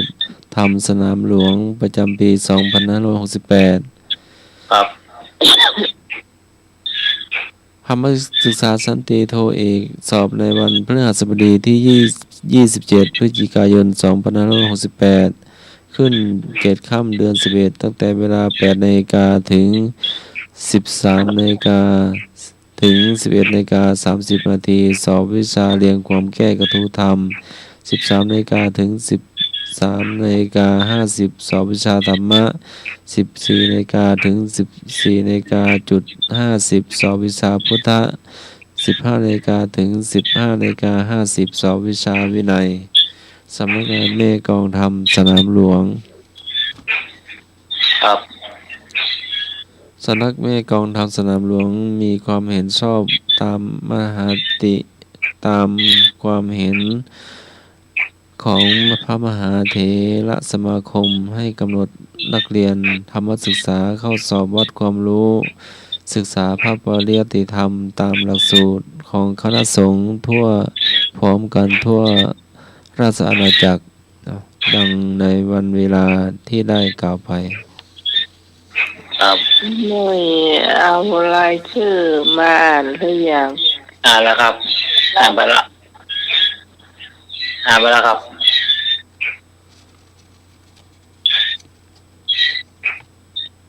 เรียบร้อยแล้วครับนะชื่อครับพี่มีคนถามว่าคำบอกเก่ากันมันมีกี่คนน่ะมอนจันมีกี่คนเดี๋ยว1 2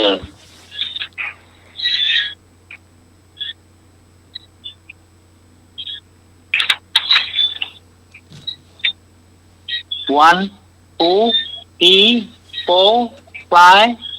7 8 9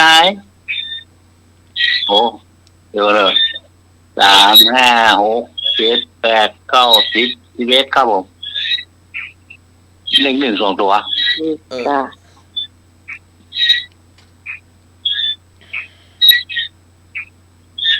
เลข1 2ขึ้นโตไม่จันทานเท่าน้อยนะกาเจ้าครับไม่จะทานเพิ่มมาเพิ่นเดือดก็รอยังบอกกันว่ายังบอกอันนี้ก็ต้องอธิบายก่อนนะเจ้าว่า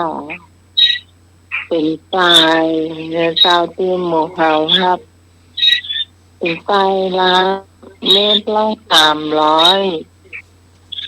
ถ้าเป็นเมตรนะ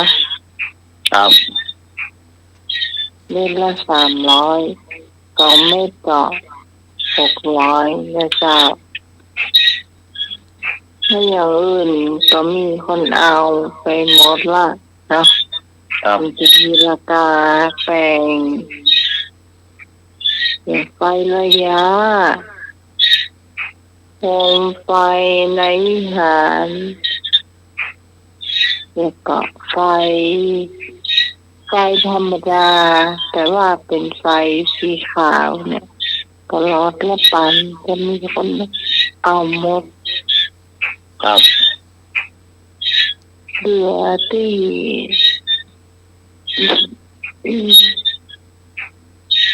ยังมามีแผลเอาเนาะก็คือ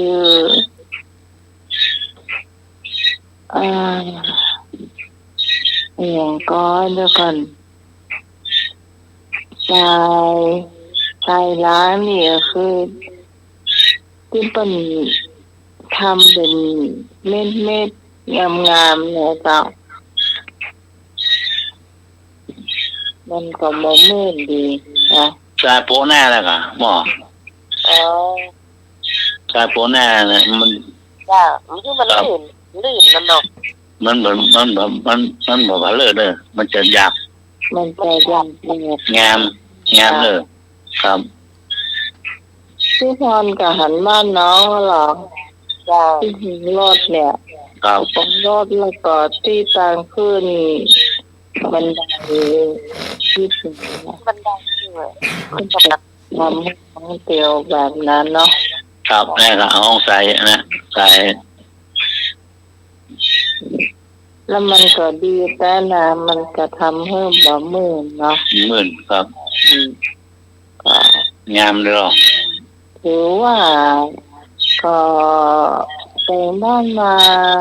ตั้งแต่ปี54เนาะตั้งแต่เดือนมีนาเนาะเรามาขึ้นปี55เป็นเพียงเดียวนี่ก็ยังดียังเก่าอยู่เลย ล้างง่ายเลยเนี่ยแป๊บเข้าใส่พัดออกง่ายต้องงาม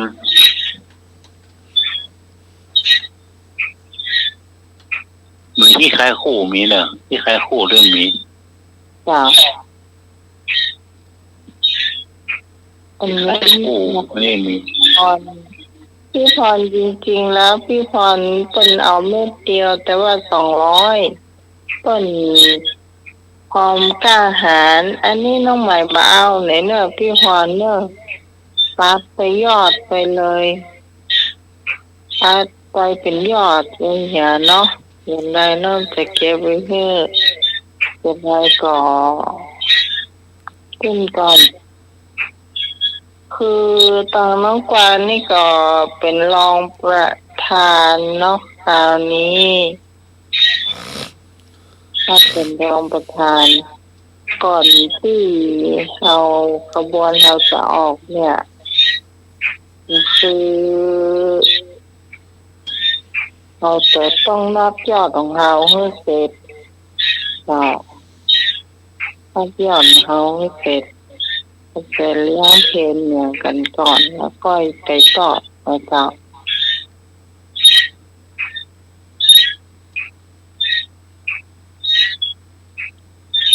สำหรับแฟนพันธุ์แท้นี่มักลาบนี่แม่เถอลาบนะแฟนมาเจ้าเลยแม่ใช่จะลาบอยู่เพราะว่าอาจจะมีหลายคนที่ชอบนะ โอ้ยมือแดงบนลึงนั่นเนอะเนาะฟังล่างแล้วเนอะหัวมือนะ ครับ ไว้โป่งเขา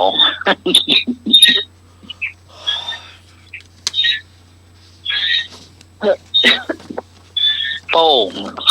หัวมือแดงบนลึงยิ้มเหมือน เสื้อแดงที่ลืมรับวันที่10นะเจ้าวันที่10อันนี้เราคงต้องเปลี่ยนน้ำเต้าหู้มาเป็นกระเพาะปลานะเจ้ากระเพาะปลาเนี่ยไม่ใช่กระเพาะปลาธรรมดาเนอะไม่ใช่ใส่ก็ใส่หน่อใส่เห็ดใส่หมูอย่างที่อย่างตามบ้านเราก็ใส่กันนะอันนี้สูตร ฟังภาคกลางเพิ่นมีแต่ปลาหมึกมีแต่กระเพาะปลาล้วนๆแล้วก็มีไข่นกกระทาอันนี้น้องสาวก็เริ่มขายเนาะวันนี้เป็นวันแรกเลยแล้วก็ข้าเจ้าก็ได้ชิมเรียบร้อยเนาะว่าจะเลือกอันไหนระหว่างก๋วยเตี๋ยวก็ว่ากระเพาะปลาเอากระเพาะปลาดีกว่ามันอาจจะแพงหน่อยอาจจะแพงเนาะแต่ว่าของมันเลี้ยงพระก็น่าจะพออยู่ที่เลี้ยงพระเจ้า มาตรการครับ เจ้าก ระเพาะปลาดีกว่าครับเนาะโอ้เหมาะขนาดเลยครับกระเพาะปลาครับเนาะ พ่อป่านี่โอ้ถ้าทำลาบนะวันนั้นโอ้กินอิ่มเลยครับเนาะอ้วนดีปีมันเลยครับเนาะครับนมัสการครับ ค่ะก็คงจะเป็นแบบนั้นเนาะเพราะว่า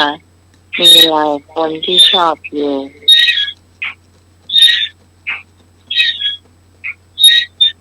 ส่วนของถ้าอาจารย์ก็จะเป็นแทนแรกหนึ่งเนาะ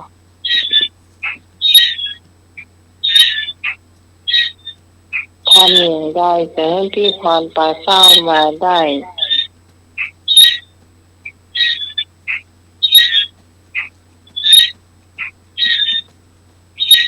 ใส่แล้วเปิ้นเนาะจ้าใส่แล้วก็เฮ้ยเปิ้นจะว่างไปส่งก่อนเนี่ยเดี๋ยวเพิ่นใช่ว่าคือถ้าอย่างที่พรมันอยู่ใกล้สายรถละปูนนี้เปิ้นจ้ะ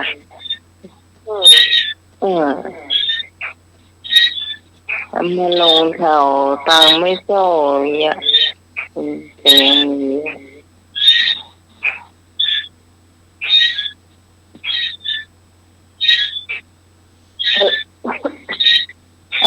จำมาเก่าจำมาเก่าชอบมาเกาเนาะครับนั่งกาขึ้นใดนั่งขวางทางนั่งขวางทางเดินครับนั่งกาขึ้นใดก็ความหมายมันนักเลยนี่นะน่าจะนั่งยังอาจารย์สมัครว่านะครับนั่งขวางทางครับนั่นแหละเพิ่นจะขึ้นได้ก็ขึ้นได้อะนั่งคาขึ้นได้ฮะน่ะจ้ะขึ้นก็ยากลงก็ยากเนาะจ้ะครับ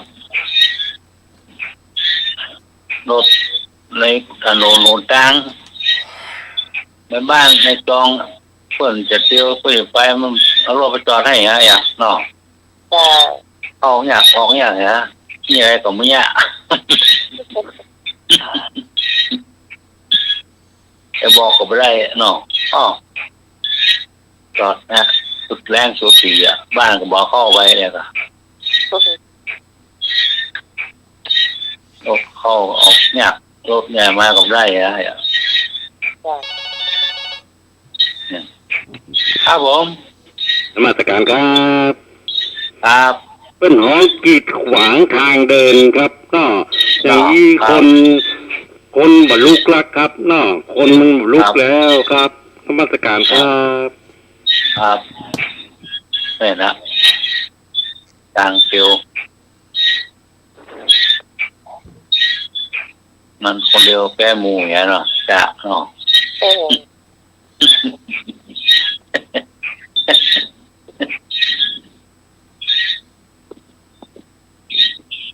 พื่อกินก๋วยเตี๋ยวมากินมันกินก๋วยเตี๋ยวแห้งเงี้ย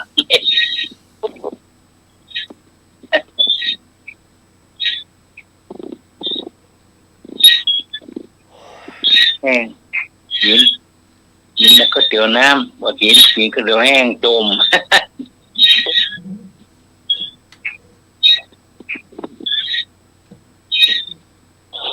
หน้าคาขึ้นเลยเนาะ ค่ะนี่ก็มาเก้ากระจ้าง ครับ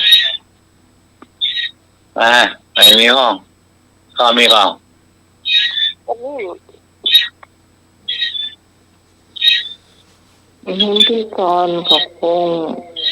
สบายมาก ครับ ตั้งฝนหลายวันก็พี่ก่อนจ้ะ โดนฝนหรอกขี่รถขึ้นบ้านโดนฝน แต่ว่าก็ไป แดดนี่เป็นอย่างเลยนี่ก่อนนี่แดดท้อนเป็นอย่างเจอฝนนี่รับ กินฮื้อปอตอง นะ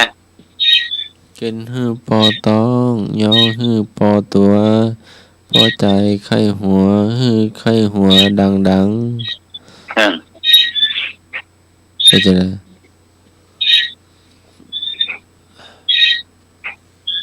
๋ กี่เหมือนเปิ้นหรือเหมือนเปิ้นเนาะ จ้ะ กินฮื้อปอตองก็หมายถึงกินฮื้ออิ่มก็พอละ ครับ ย่องฮื้อปอตัวหมายความว่าตัวเฮามีก็ได้ก็แค่นั้นก็พอบ่ต้องไปแข่งเปิ้นซึ่งฮื้อปอตัวก็จ่ายไข้หัวก็ไข้หัวดังๆก็เหมือนไอ้หนุ่ย หืม ไอ้หนุ่ยไข้หัว ให้หัวดังๆเนาะ ชี้มันเปิงเนาะจ้า ถ้าให้หัวดังๆนี่มันแสดงถึงความสุขนี่เนาะ แม่นเนาะ จ้ะ ให้หัวก้อยมันก็เบิ่งแล้วจ้า จ้ะ ให้หัวก้อยไม่ทราบโลดน่ะแซ่บๆหายใจบ่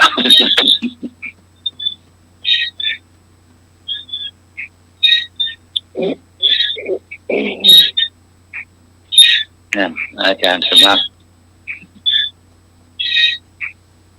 เฮ้ยนะขอใจจะว่างอาจจะมีในหนังสือจะได้ แล้ว มาตรการครับ ครับผม เพิ่นบอกว่าพอมีพอกินครับเนาะอยู่ตัวพอแล้วเนาะ ครับ มีตัวใดใจต้องอันนะเนาะ ครับ ครับ การครับ ครับถูกต้อง แล้วจะไปลืมเนอะแลกใบใหม่ๆมาปักต้นสตางค์เขาตัวเนอะก็ได้เฮาว่าแหละของมาแต่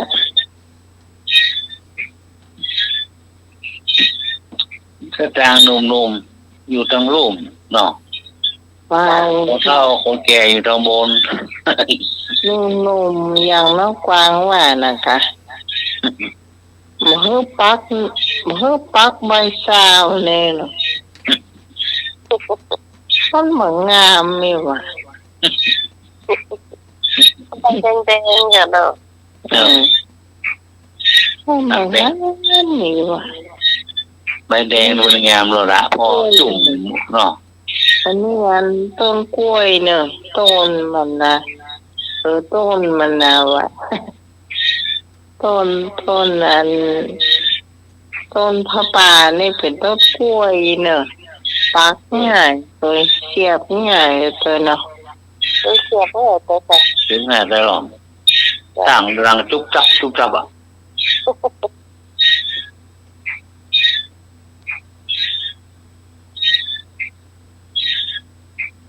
เอา วันนี้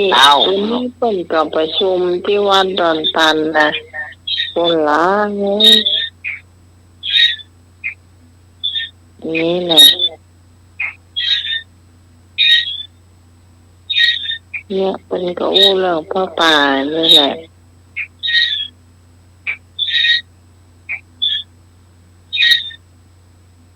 คงจะใช้เงินนักอะ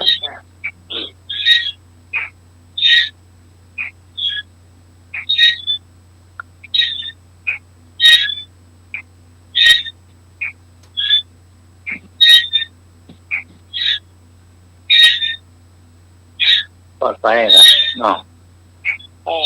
กอดไปค่อยเปียวค่อยไตไปล่ะมันแล้วก็ต่อไปปีหน้าเนี่ยมาค่ะถ้าพายุก็นำทำต้อนเนี่ยต้อง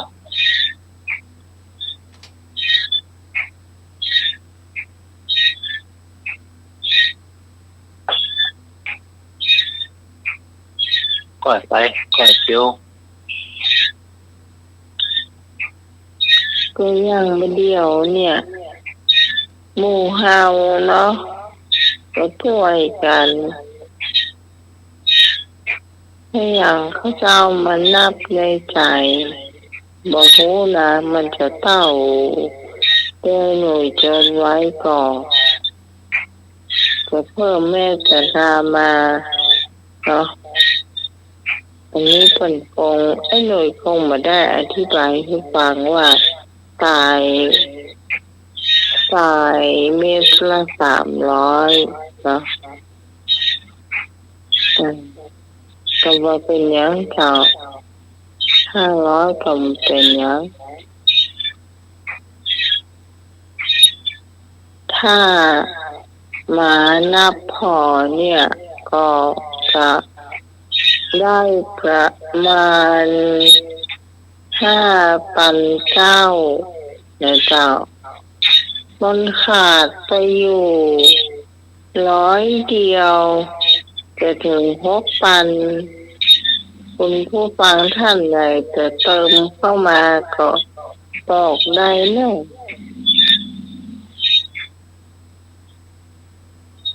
เติมได้เลยเจ้าจะเป็นเมตกาเจ้าเมตเกิงก็ได้เจ้าแล้วแต่เนาะ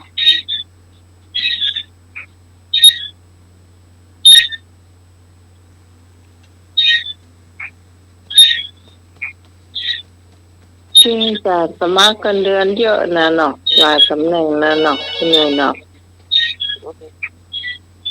หลายตำแหน่งนะเจ้าหน้าที่เจ้าน้องไหมเน่ามันขาด100เดียวที่เติม100เป็น600เนาะจะได้ปฏิบัติเสร็จสิ้นอ๋อที่พอเจ้าอันที่พรถึง2 เมตรไปเลยเนาะไม่ว่าเจ้าตังกับข้าวน้ำใหม่มาเอาไหนเจ้าเอาเป็นเป็นทรายไปเลยเนาะไอ้หน่วยเขียนใหม่เนอะของพี่พร600นะเจ้าเขียนใหม่เนอะ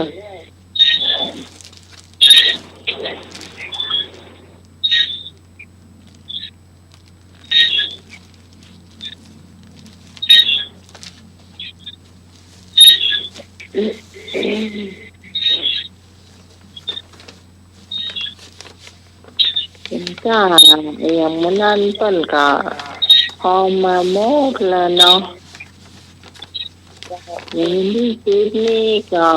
ถ้าเป็นอย่างที่สีฟังอยู่ก็เลี้ยงกระเพาะปลานะเจ้า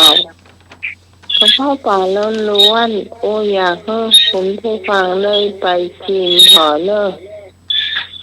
ไม่ได้ใส่หน่อไม้ไม่ได้ใส่เห็ดนะเจ้าไม่ได้ใส่แคบหมูอย่างบางคนเขาใส่แล้วก็มามีน้ำส้มอย่างใส่หื้อนะเจ้าที่นี่ก็มีเจ้าก็คือเจ้าของแกนี่ก็ทำเล็บมาเรียบร้อยคือหมายความว่าต้องใส่กล่องเป็นกล่องมนๆเนาะที่ฝาปิดแล้วก็จะมีช้อนให้ทุกคนเปิดฝากินได้เลยเนาะเรื่องการสมาคงไปอยู่เนาะเจ้ากระเพาะปลานี่ส่วนใหญ่ก็ไม่ปรุงและเพิ่นปรุงมาสำเร็จแล้ว แต่ทางที่น้องเขานี่ที่เลี้ยงมาเนี่ย มันจะมีไอ้นั่นจ้ะเขาใส่หน่อที่หอนใส่หน่อใส่เห็ดแล้วก็พี่น้องหมูกรอบฮะ ไหนแต่ที่บางมักบานเนอะที่บักกินส้มๆบานๆนี่พี่จะบักกินนะถ้าเป็นกับข้าวเป็นอย่างนะพี่กินเผ็ดลูกเดียว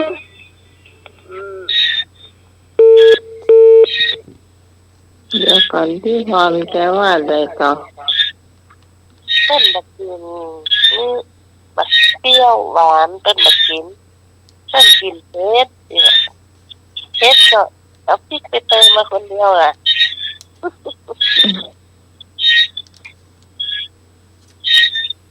มีเจ้าว่าของน้องสาวนี่จะเปิ่นสูตรเปิ่นมาจากภาคกลางเนาะมาสอนน้องเปิ่น2 ติดเนาะก็ได้สูตรมาน มัสการครับไปอย่างนั้นน่ะบอกปีนั่นน่ะให้เติมพริกหนักๆเลยค่ะใส่เป็นถ้วยไปเลยครับเนาะครับนะเผ็ดแน่ๆเลยครับเนาะนมัสการครับโอเคเกิดตัว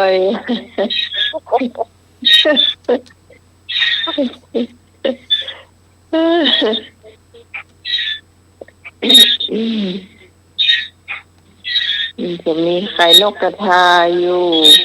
ที่เขาได้กินเนาะแต่ปลาหมึกเนี่ยเยอะมากที่เขาเคยกินมันจะมีแต่หน่อเนาะตำมะนาวเพิ่นใส่กันเนาะมีเห็ดเนี่ยบางทีมีแค่หมูเขาซับไปแน่นอนได้ปรุง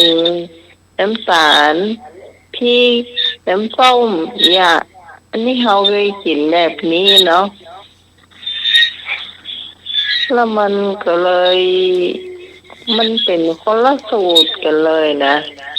คนละสูตรเลยกับภาคกลางอันนี้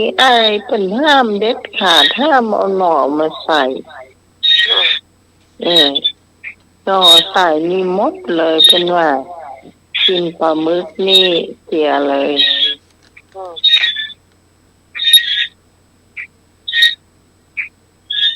ตอนนี้แกต่อได้ขายก็ดีแล้วน้องสาวนะ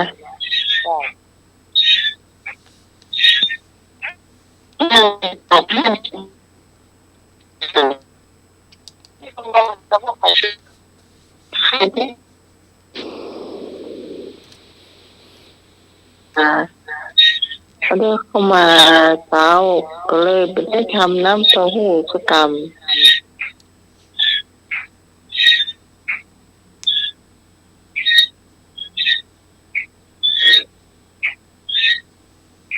ก็เลยกับเปิ้ลแล้วก็ไอ้เช้าว่าโอ้โหตาเป็นหนอนตัวสีมันนี่เมื่อคืนเลยเขาต้องเปลี่ยนละเนี่ยก็เลยเปลี่ยนเป็นกาแฟป่าแต่เลยมาลองพอว่าวันนี้ออเดอร์เข้าพอดีเอามาให้กินเนาะว่าเป็นไก่ก่อนมันก็เหมือนเป็นทำคือสูตรของเป็นเนาะเป็นที่หรอก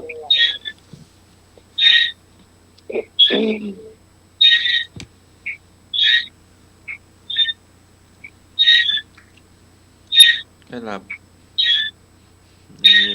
ตั้งตาน้ำตาไหลตลอดมีใครหลับเงียบไปเนี่ย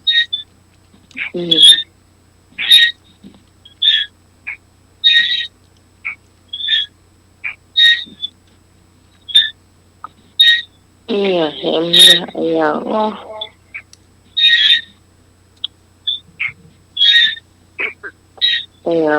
มีก็ให้หนึ่งพระอะไรหากินเวลากลางคืน ฮะ พระอะไรเอ่ยหากินเวลากลางคืน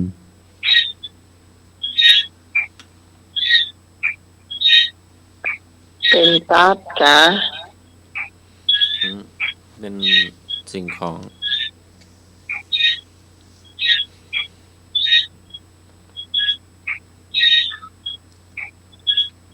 อะไร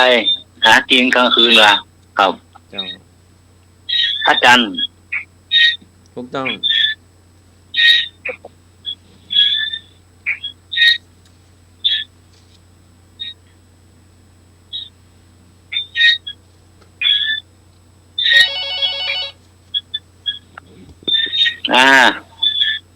มาตรการค กา รั รช่วย บ กันครับ ใครรับอ่ะเอาน้ำรูปหน้ากันลุกไปเอาน้ำรูปหน้านี่รับรองตื่นแน่เลยครับไม่ได้รับแล้วครับเนาะล้างหน้าล้างตาเลยครับเนาะครับนมัสการครับ ครับจบคือแน่เสียดายเอาหัวยิงไปปองอ่ะ หัวเท่าก่อนเข้าเสียแน่หน้ายิงไปออกปองฝากเสีย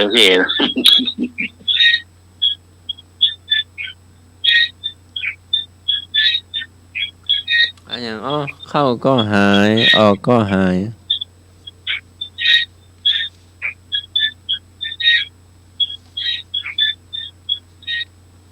อะไรยังออกก็หาย เข้าก็หายออกก็หายอันอย่างนายพรดูแล้วกัน ก็เนี่ยครับ เข้าก็หายออกก็หาย เข้าก็หายออกก็หายวะ เนี่ยครับ ลมหายใจ ถูกต้อง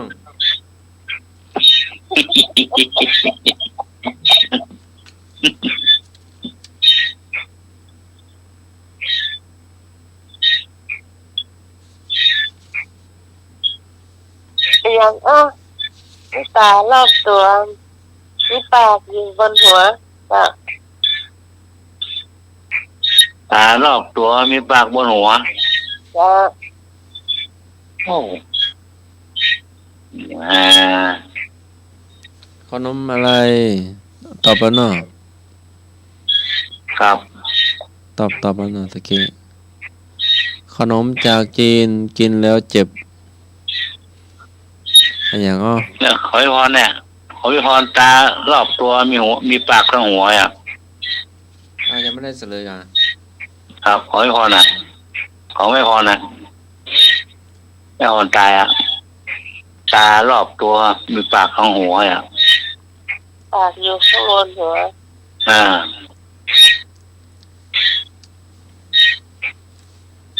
ซูมไก่ ก็ถูกต้อง ซูมไก่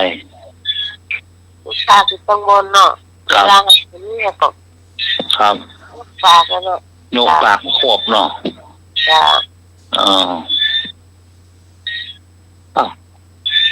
ไก่ลูกเจ้าที่เล่าลูกควายอ่ะ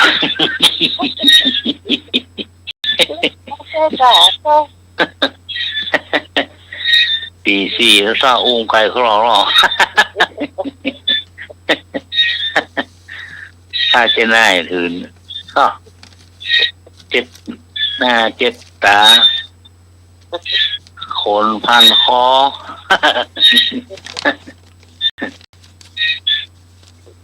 แก่ไก่มาลูกแต่โคลูกละอุ้มมาละ ครับ ขออาจารย์มากเกี่ยวไหวครับ ให้รับ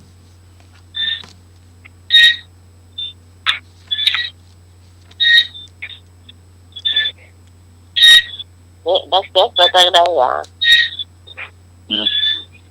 ซอยกาปากกระตื่น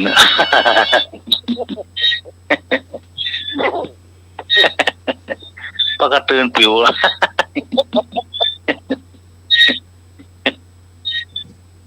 ปากกระตื่นปิวลมพัดวะ เจ้า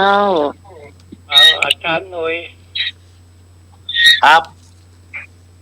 วัดอะไรไม่มีพระอยู่ วัฒโน ไม่มี พระนอนมีพระนอนอยู่แล้ว อ๋อ วัดอะไรไม่มีพระอยู่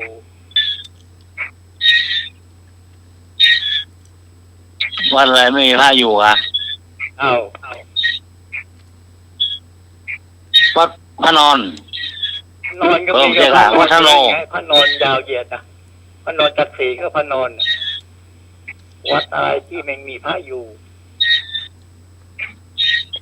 วัดล้าง ไอ้วัดล้างก็มีคนเข้าไปอยู่ได้ กะ วัดล้างก็มีคนเข้าไปอยู่ได้ วัดอะไรไม่มีคนอยู่ วัดอะไรไม่มีพระอยู่ก็ได้ อ๋อวัดอย่างอ๋อวัดธโนของพระเจ้าวัดอย่างวัดธโนโคเตวรดาที่เจ้าหมี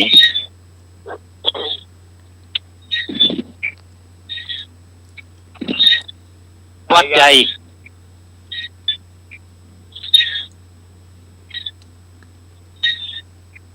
อ้าวเน่าละอาจารย์หลวงตา วัดวาไง ฮะ วัดวา วัดวานี่ก็วาก็เส้นแล้วเนาะ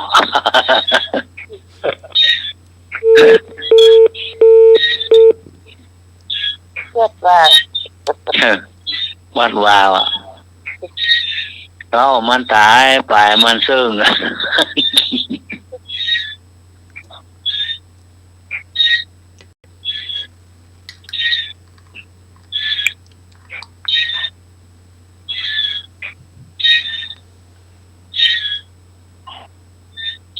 รับไปอยู่เนาะ ตัว หลับ อะไรอ่ะตัวเป็นปีกหัวเป็นหนู นอนห้อยหัวทุกวัน ข้างขาว ฮะ ข้าวข้างข้าว ข้างข่าว ค่ะ ไม่อยู่บนสุดแจ้งสุดผีไม่มีอยู่กับเดียวพริก มันห้อยหัวมาหัววันเราจ้ะ มันอยู่เต็มมืดเนาะแจ้งมันชอบอ่ะ จ้ะ ชอบเต็มมืดเนาะโอ้แงนพ่อเต็มมากโอ้เฮ็ดแล้วมันเหมือนว่าด่า จ้ะ เอาคณะเอาโคนไปโคนเอาหน้าเรามันจะเรื่องนะเนาะด่า เดี๋ยวค่อยมีแล้วนะ เนาะ ไม่ได้หันจ้ะ คณะหน้าก็อีรับจะเรื่องมันแล้วแน่ด่า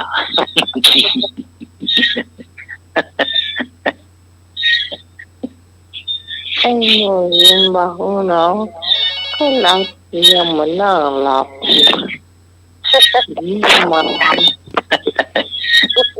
โอเคอะไร มาตรการค ข้า รับ ข่าวครับผม จับมาปิ้งแก้มเหล้าอ่ะจะลำขนาดเลยอ่ะข้างขาวเนี่ยน่ะ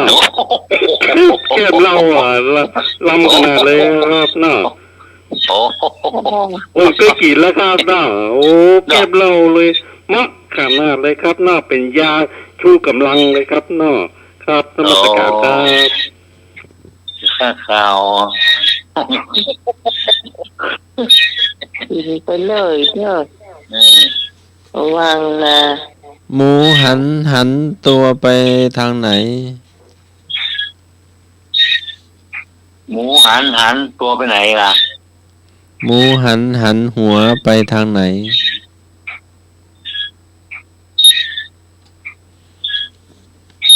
ตัวไปไหนมีก้าหัวก้าหางตัวไปไหนล่ะ อย่างก็ต้องเลยจันทมาก็ได้จ้ะ อาจารย์มาว่าไม่เนาะครับ หมูหันหัวไปทางไหน ท่านหมูหันหัวไปทางไหนวะ หันหัวรอบตัวกะ ปกติว่าตรงข้ามกับหาง ถูกต้องนะ มันจะไม่ลากะเอาเสียบปะล่ะ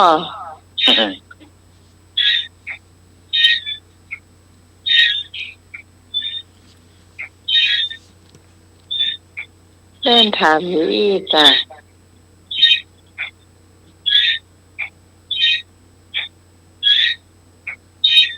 อะไรเอ่ยสูงเท่าฟ้า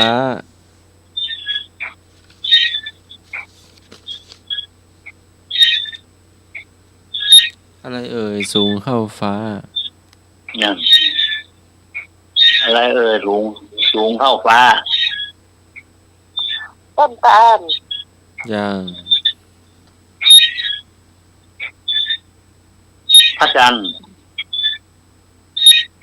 ยอดดอย อย่าง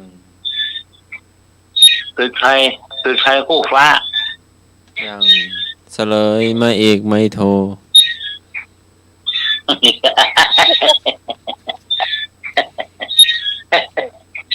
วันนี้เฮามีอารมณ์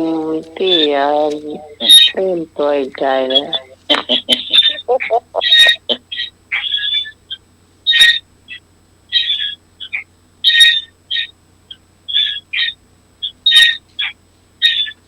ไอ้อ๋ออะไรอยู่หลังฝน นอนหนู ฮะ นอนหนู ฟ้าหลังฝ ถูก น ต้อง ลักษณนี่น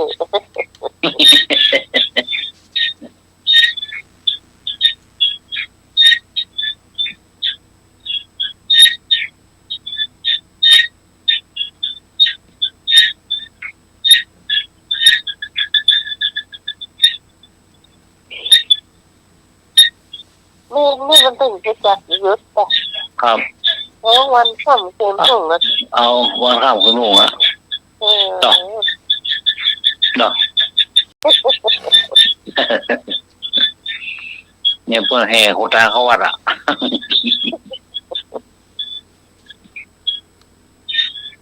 ยังเห็นเข้าใจ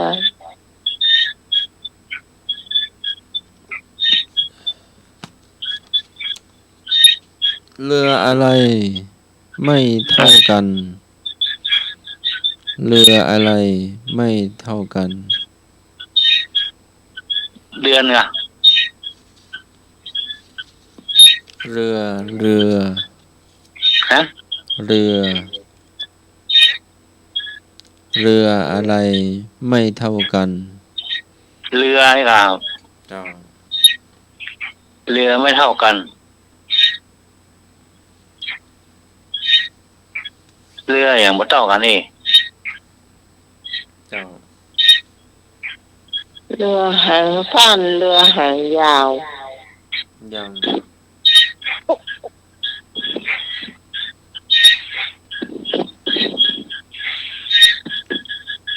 เรือไม่เท่ากัน เฉลยเรือบิน เรือบินวะ เรือบินวะ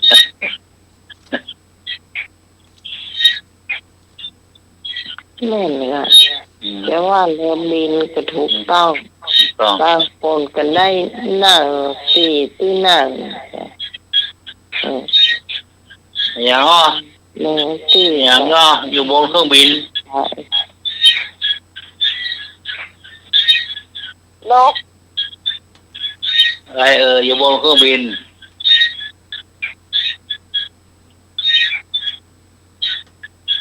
เพดาน ฮะ เพดาน กะละอี ถูกต้อง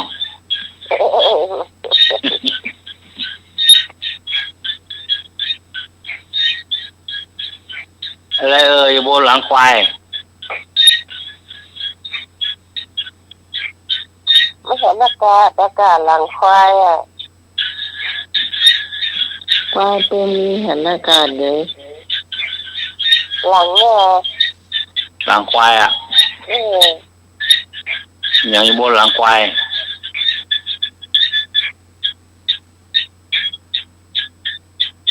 ถ้ามีไม่เห็นอากาศมันก็ไปมีหลัง นี่อย่างอยู่บนหลังควาย ไม่เห็นอากาศแล้วเนาะอย่างอ่ะ ควายมันมีมาอาการหรอกพอวอาง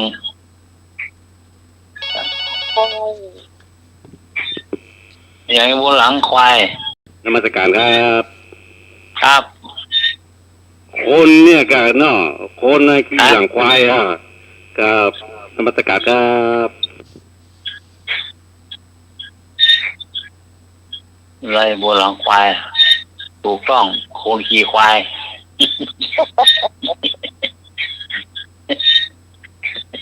พี่ก็ได้เนาะจูกแล้วอะ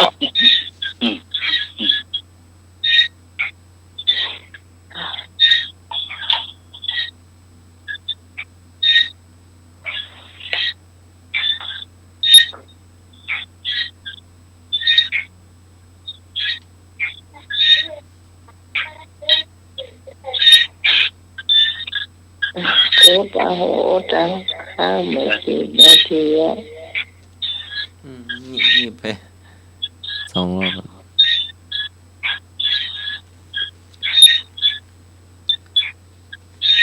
ปลาอะไรมีรูตรงกลางตัว ฮะ ปลาอะไรมีรูอยู่กลางตัว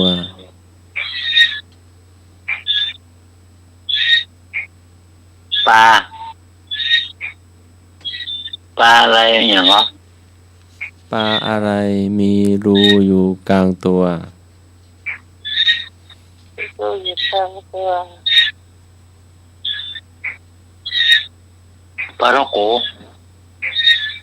ยัง ตะปู ปลาปิก้า ปลาปิก้า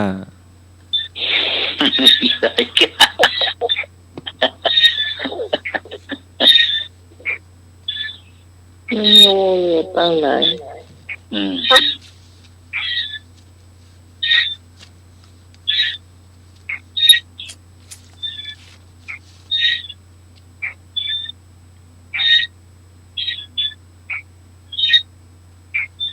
ปลาอะไรโคนชัง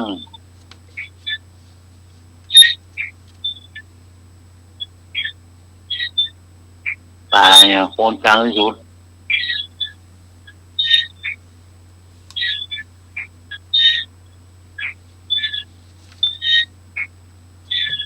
คนช่างเนี่ยค่ะ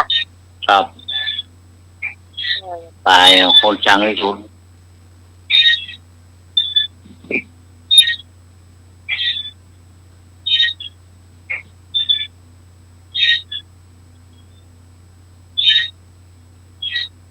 เน่า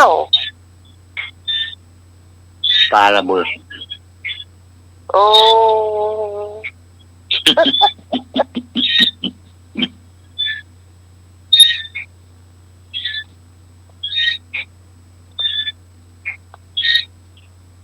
แล้วก็นกอะไรไม่มีปีก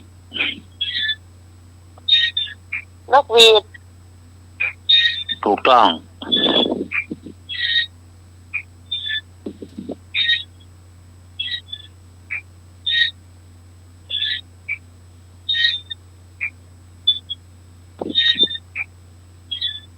นกหวีด จะมาใส่รับเลยดูเลย ถ้ารับเอาลาบอ อืม ถ้ารับ3 รอบ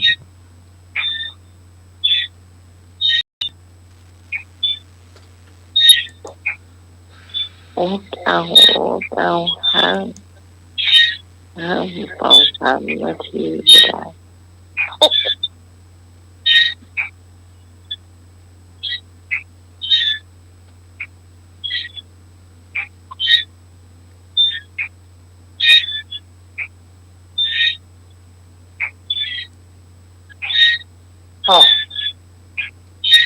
สมองมันนี่อย่างอื้อจื้อปะนี่มันเลื่อนเลยหรอ ยังทำให้เจ็บหัวค่ะ ทำไมไม่แล่นเลยวันนี้มันเป็นอะไร เจ็บหัวเจ็บข ติ มั ด บ กัดตรงไหน ข้างเลย เกิดอะไรหนูเล่นเนี่ย เนาะ เออ มันไม่แล่นเลยวันนี้มึนตึ๊บ มือตื้ออ่ะ อันอย่างตัวอะไรอยู่กลางมด ตัวอะไรอยู่กลางมด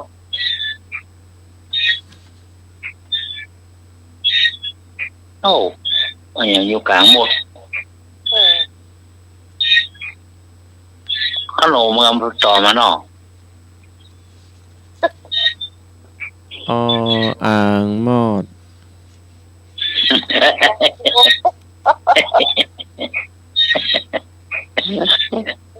อยากเป็น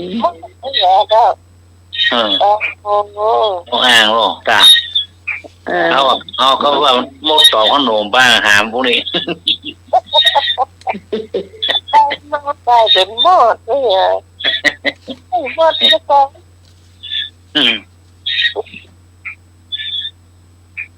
เข้าใจว่ามันเอาปลากันตอมขนมหามเบิดเขาพื้นเตียงน้ำใหม่ไว้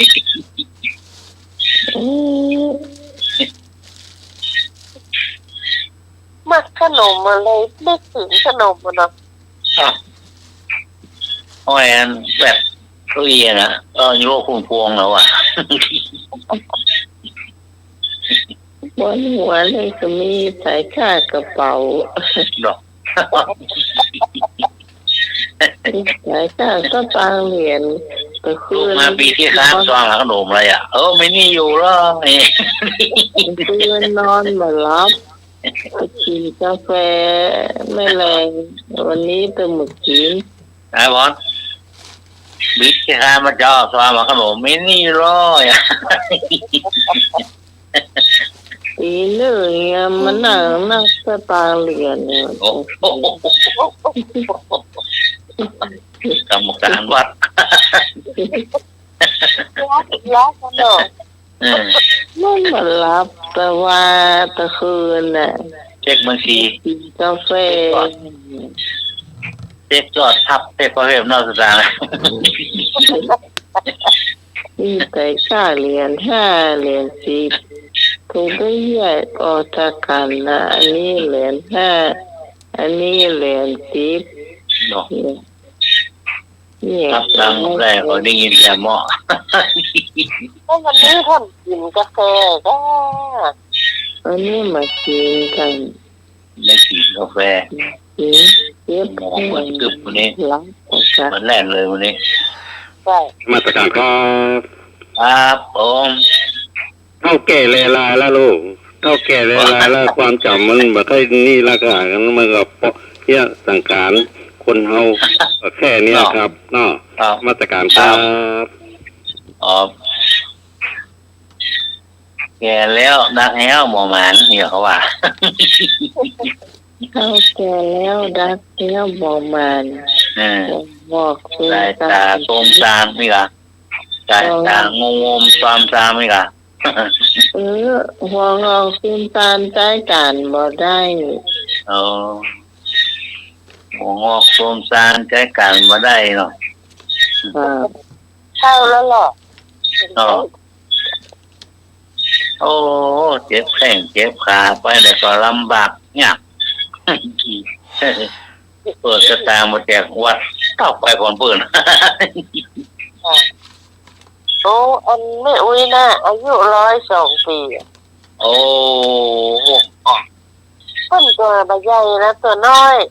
ครับ แล้วก็นั่งลกย่าฮะลูกว่าจะไปนั่งลกย่าด้วยจะก้นนะจะได้ลกละทำไมมันอุ้ยได้ คนตัวน้อยสมัยอายุถึงยืนนะ จ้า ครับโอ้102 ปีไม่อุ้ยไม่ยิงหัวใจอ่ะ ไม่จริงจ้ะ อ๋อโอ้เอาถึงว่าไงจ้ะ จ้าได้อารมณ์พอดีน่าเป็นใส อ๋อเนี่ยอิ่มบุญเนาะบุญอิ่ม102 ปี อายุนักเนาะแข็งแรงสายตาดี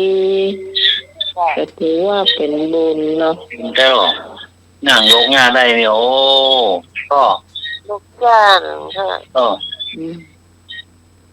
แต่ถ้าโคนนี่ลูกไม่ได้แล้วแหละเนาะ จ้า นั่งโลดละกะนี่แข้งขาก็แข็งแรงอยู่อ่ะโอ้เหลือเอามุ้ยพ่อแข่งสึงขาสึงว่าสุมาเด้อ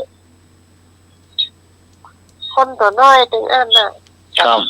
มันลูกง่ายน้องง่าย ทุกง่ายของแค่วแล้วเนาะจ้ะ จ้ะ ก็ได้กินพักกี่ไม้นะเนาะพวกเราก่อนละ ก็ที่ดีที่อันนี่ก็คืออารมณ์จะดี ครับ อารมณ์ดี แต่หรอคนก่อนนี่มาบีมได้กินเนอะจีนป่ามันนี่นะโอ้ยากพ่อมันได้กินง่ายๆฮะ จะกินน้ำพริกก็ ครับผมนี่ไปนอนน้อยๆนะผมจำได้นะ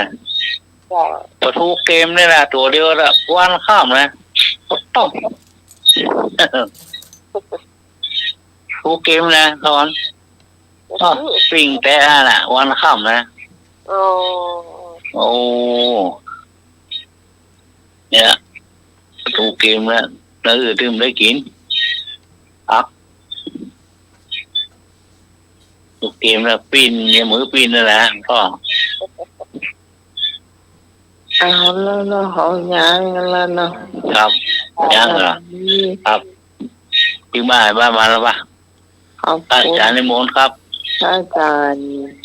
ตโมวิศวะธุรกิจโจผู้อำนวยการสถานีที่เมตตาทีมงานธรรมะเคยเพียรของเราขอบคุณให้หน่วยขอบคุณพี่พรขอบ ค คุ ร ณ ับ อาจารย์สมัครและเจ้า เจ้า